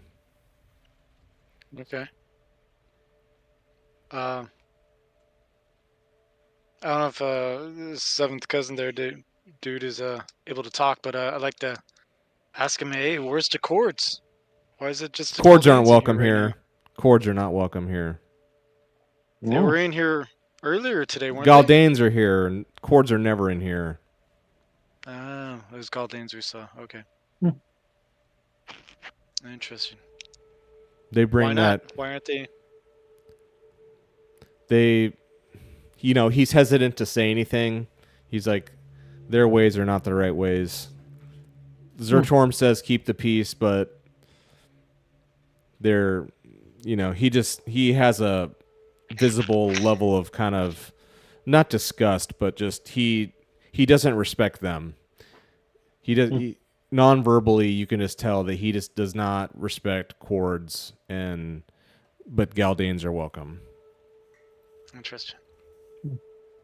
So what do you know of this whole fire ritual that goes on every so often there with the cords and that little Palakis? guy?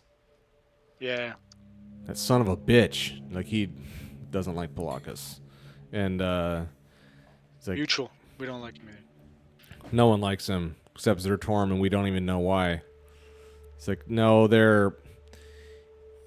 it's coming season for the rock, the ritual with the rock. It's coming time for that, and I think Palakis is out there just practicing with the Cord contingent over there for their part of the ritual. If they're going to do the stone cooling, or who knows who's going to do it, but he's just doing some dry runs with them. And so that on the day when it happens, Zertorm, he'll come out and observe, and Palakis just wants to make sure that the ceremony proceeds correctly and there's no hiccups with it. Do you know what this ritual is supposed to do? Is it supposed to ward off the demons, or? No, it's a Thanksgiving ritual. This river is a bountiful, pearls and, mussels and fish. This river provides for us. Flo, the goddess Flo, she blesses us, and we did once a year. We have a large ritual where it's a ritual of Thanksgiving, and as much as we try to, the Galdanes and the Cords dislike each other, like, during this time, they try their best to put their differences aside and celebrate with each other before they return back to their normal level of animosity. Good, there's some peace. If you say it's on the brink, it's not going to last. I hope it does. He's like, Is there a turning point? Like it's gonna like break any moment, or the peace? we're just sitting around here too long. I mean, the longer that these warrior groups just sit here and stew, they can just snipe at each other back and forth. Something's gonna set somebody off. We need to march, or Zertorm needs to do something. He's doing everything he can to manage peace between these two clans, but I'm right. Augerville's right in the middle of it every day, and these groups couldn't dislike each other more than they do. I mean, what are we waiting? What is Zeratorm waiting for? Yeah, exactly. He just shakes his head. I don't know. Hmm. Interesting. Hmm. All right. He's like, what are you going to do about that man? The one, he's referring to the one that he said he knows who you're talking about, and he sent him down south.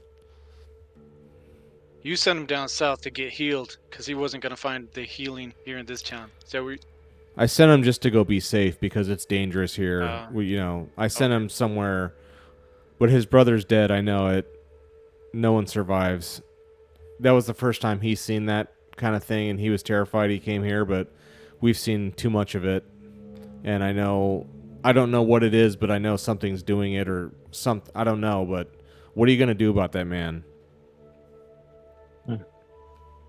Well, we got a little camp here with the cords and kind of like. He just looks at you like. Don't judge us. He just looks at you and shakes his head, like you've chosen poorly, but he doesn't say anything. We're just staying there for one night, no commitments.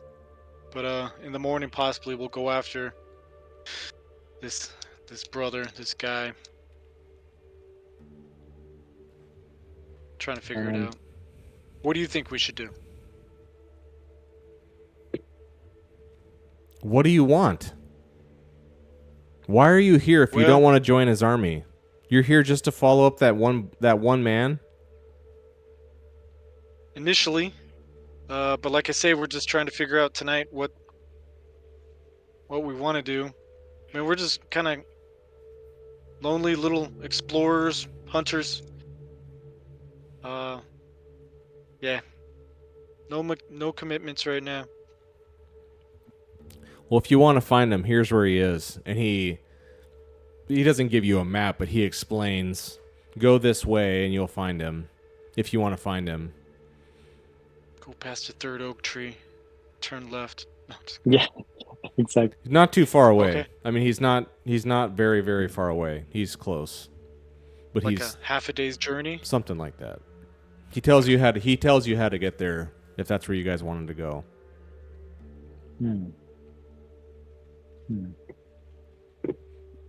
Okay. Okay, that's good.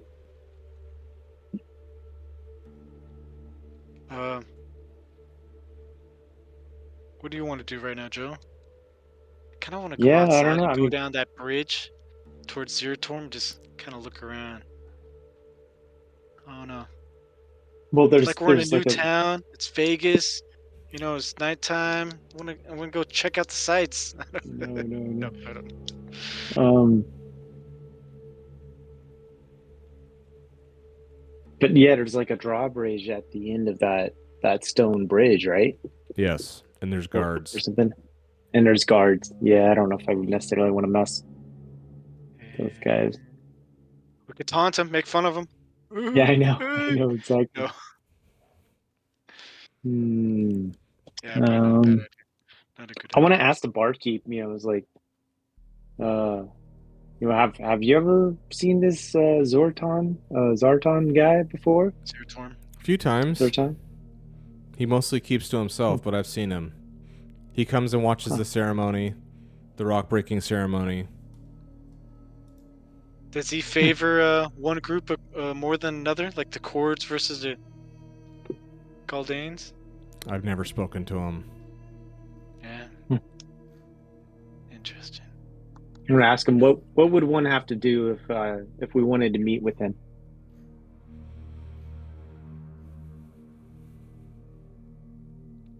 Get in with. We- I don't. He's like. we- I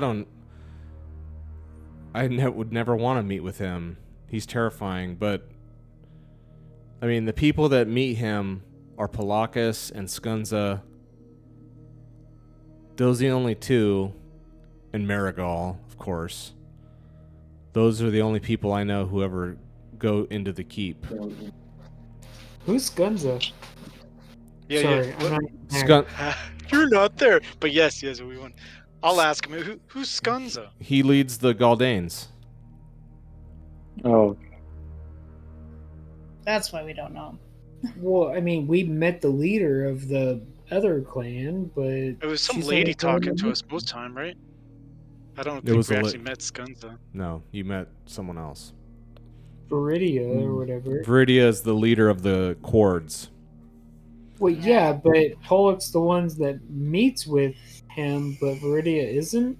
Correct. Palakis, Viridia is like the chief. Between the two of them. Yeah, Viridia is like the Quard chief, and Palakis is like the high priest of the Quards. Okay, and the one that they met in the other one was the high priest. But Correct. The leader meets with him. Correct. That's correct. That is correct. What kind of magic can she do? You'd have to ask her. Marcus is on the look for some magic. Well, yeah, if I want to learn Yeah. more magic, I I mean, if you need guys a wanna- teacher. If you guys want to, I mean, getting some XP here, looks like you guys can start spending stuff, leveling up. Yeah. So, is there anything else you want from Augur's seventh cousin? no. We have a location, but not a name, and a very vague description. So, I mean, Oh, for let's- this brother? I think we asked him for a name and he didn't know his name, right? That's what I'm saying. We don't have a name, but we have a vague description and a direction. Mm-hmm. That's what you have, Yeah, yeah. We can always come back here if we want to. You know how to come back. Yeah, maybe That's we true. Now that you're here, you know how to get back. Sketch could- a picture for us. I kind of want to, while we're neutral, maybe start making our way and find out what's going on, on the other side, what they believe. Are they joining his army and thinking that Zortorum is creating the demons? Oh, Kind the of figure Galdanes? out what's going on here. Not the Goldanes, the West. The Siegfried Oh. or Ziggurinn or whatever. Oh, What's his name? Zygofer? Zygofer. I think kinda he's long wanna gone, know- right? Don't know. He's He unleashed leading the the other demons on the side. world. Yeah, According to what we heard here, yeah. What you heard here was that at some point in the past, Zygofer opened up. Zygofer was the one who unleashed demonic hordes into the world. He called them forth, and the demonic hordes began ravaging the Ravenland here. But then they were sent west through the mountains and destroyed the Asleen peoples, their whole land, and that's why they fled over here. They fled east through the mountain pass. That's why they're here, is because their land got overrun with demonic activity. Yes, that's what you've heard. And they're alright, so You're sleeping. I know this is outside of the game because this is just my theory. Yeah. We Um, discussed this before we went to the tavern, and I was Yeah. going to ask Yeah. these questions. Yeah, no. I mean, no metagaming, but I think Zorterm is Zygofer. He already lost, the power of the demons, and he just wants to blame it on somebody else so he can get full control again. Ooh. He Oh, that's can dominate everyone. Interesting. Okay. So I want to go out and down that bridge, right up to the guards, and yell up at the castle, Zergatorm? Zertorm. Zertorm and Zygofer. Yeah. Zygofer, come out! We know that's you! No, just kidding. No, Oh man. Anything else with Augur, seventh cousin? I don't think so. I mean, are we in some sort of realm that we need to like eat something? Maybe I could get some to eat from him. Of course, back at the courts, we could probably get some to eat too. Mm-hmm.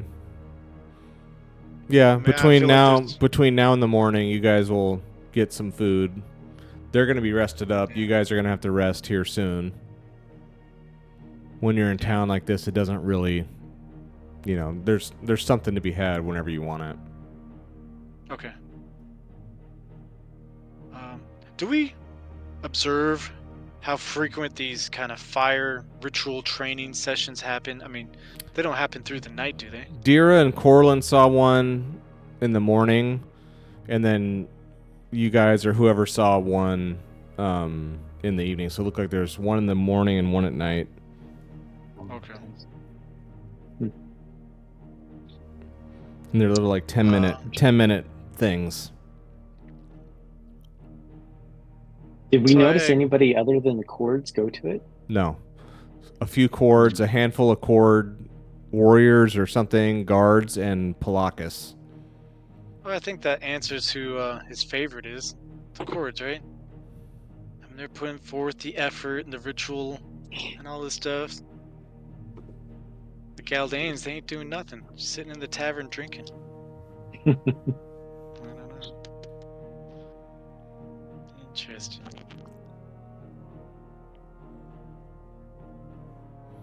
All right, well, do we want to maybe fast forward till the morning and then...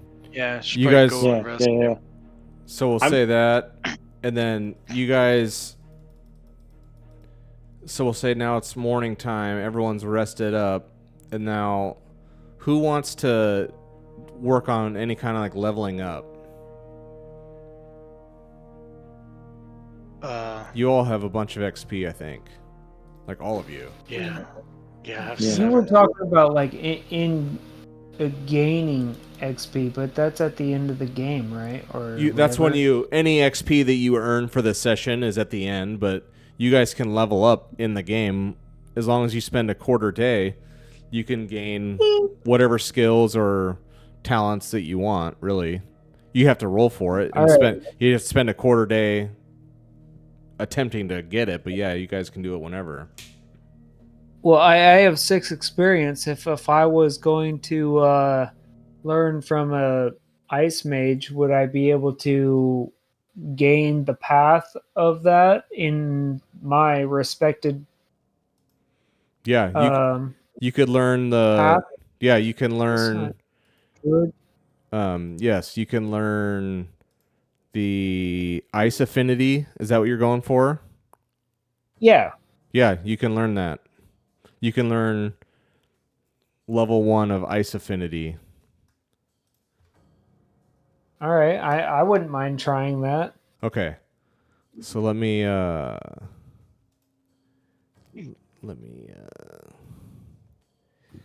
Path of Ice.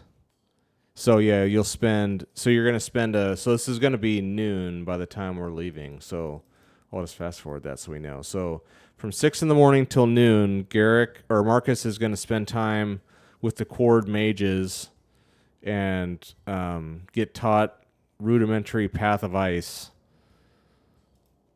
Okay, now let me quickly...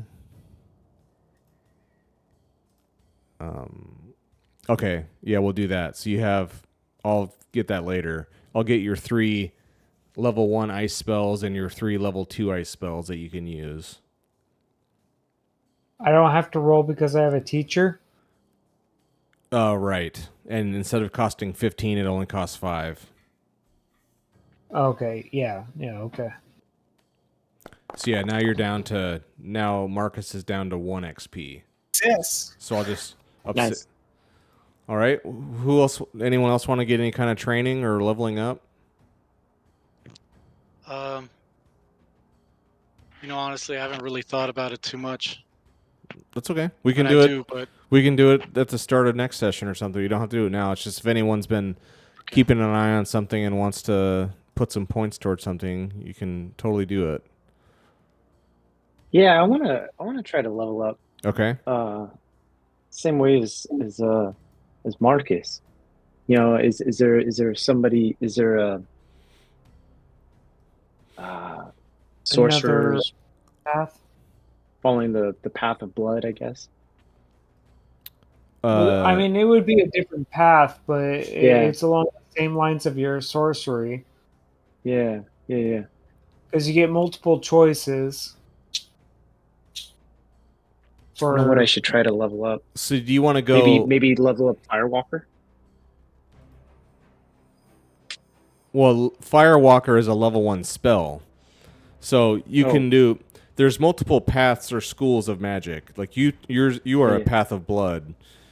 yeah. Marcus was a path of healing. He just got a new path, a new school called Path of Ice. So now he's got Oh, got it. he's got access to level 1 ice stuff. If you want, Okay. you can get a new path, or you can, since you have 11 XP, it would cost you 10 XP to level up your Path of Blood to rank 2. So at rank 2, you can use your rank 2 magic spells with just the not a guaranteed magic mishap, and then it will allow you to unlock rank 3 Path of Blood spells with the guaranteed magic mishap. And if you go up to level 2 in a school, then you automatically unlock all of the level 2 general spells, which I believe there's 3 or 4 of them. Okay. Yeah. I want to do that. So you want to go Path of Blood level 2, rank 2? Yeah. Okay. So let me update that. So now you can use all rank 2 spells from the Path of Blood, and you can use, I've already put the general spells on your list here. Okay. So yeah. I was gonna say, do you still have to roll for it though? What's that? Oh, for leveling up talent. Does he still have to roll his wits to learn the next level? Because Yeah. Go ahead and give me a roll. Give me a wits roll. Even though you have a teacher, yeah, let's just say give a wits roll. You you know what? Um, I'm just noticing on my wits. I noticed that the four little. Oh, okay. Oh, it's cleared. Okay. Yeah, everyone Yeah. update all your attributes and reset everything because you've all rested, Okay. so all of your you should all be full health, full everything. You Okay. get that whenever Perfect. you Perfect. rest. Yeah, so go ahead and give me a wits. Ooh. Ah. You can push it if you Oh, not want. good. You have 2 banes on your wits, so if you push, you're going to take at least 2 wits damage. Over that, you gotta like sit down and it will listen give to you will. mirror. Oof. Yeah. So Oh, you no. Okay, so that's fine. Yeah, so you have failed. So you tried to you found a blood mage who was trying to help you and teach you, but you're just not ready and it's too difficult, and you really pushed yourself straining and trying to learn the techniques and the incantations that you need, but it's just beyond you right now. You have to try again later, and you've exerted yourself so much that you feel like mentally drained. Not drained all the way, but you feel mentally spent for sure, and you've lost 2 wits. But you don't lose the experience in that No, attempt. that's right? correct. Yeah. You still have 11 XP. None of your XP was spent.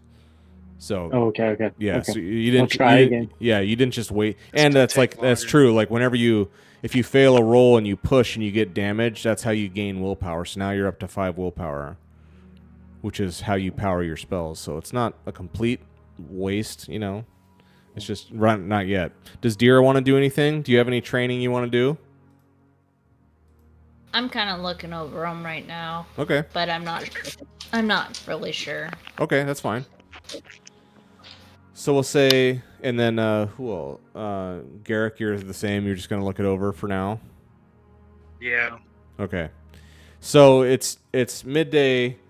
Corlin comes out of the tent, he's got like a really bad headache. He doesn't feel good, but Yeah. the four of you muster up together, and you got Jag there. You've got the cart. What have we decided we want to do, or have we decided? I think it's kind of between, do we follow that brother and see what's going on, or do we go talk to Zertorm? Or do we go kick Pelakis's little ass? I'm just kidding. Just for the fun of it. Yeah. Yeah. And reap whatever ensues. Yeah. I vote that we go and try to find this brother. Yeah, That's my maybe vote. fill that, and then we'll go talk to Zertorm. Figure. Yeah, it sounds like he's not that far away, right? So. Yeah, Augur, Yeah. 7th cousin, said he's very close. Safe, but very close. Dira and Marcus, what do you guys want to do? Are we past the training portion of the day? Yeah, it's now noon. Marcus spent 6 a.m. to think we should- noon. Go ahead. I think we should find the brother as well. Okay.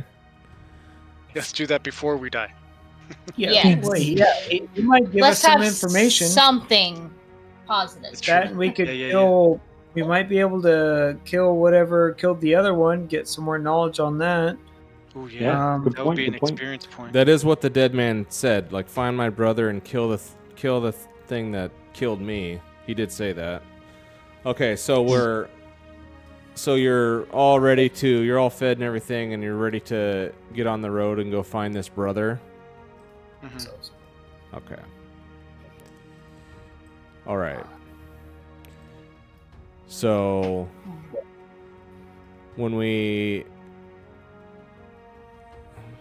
I say we'll call it there. We'll call it there.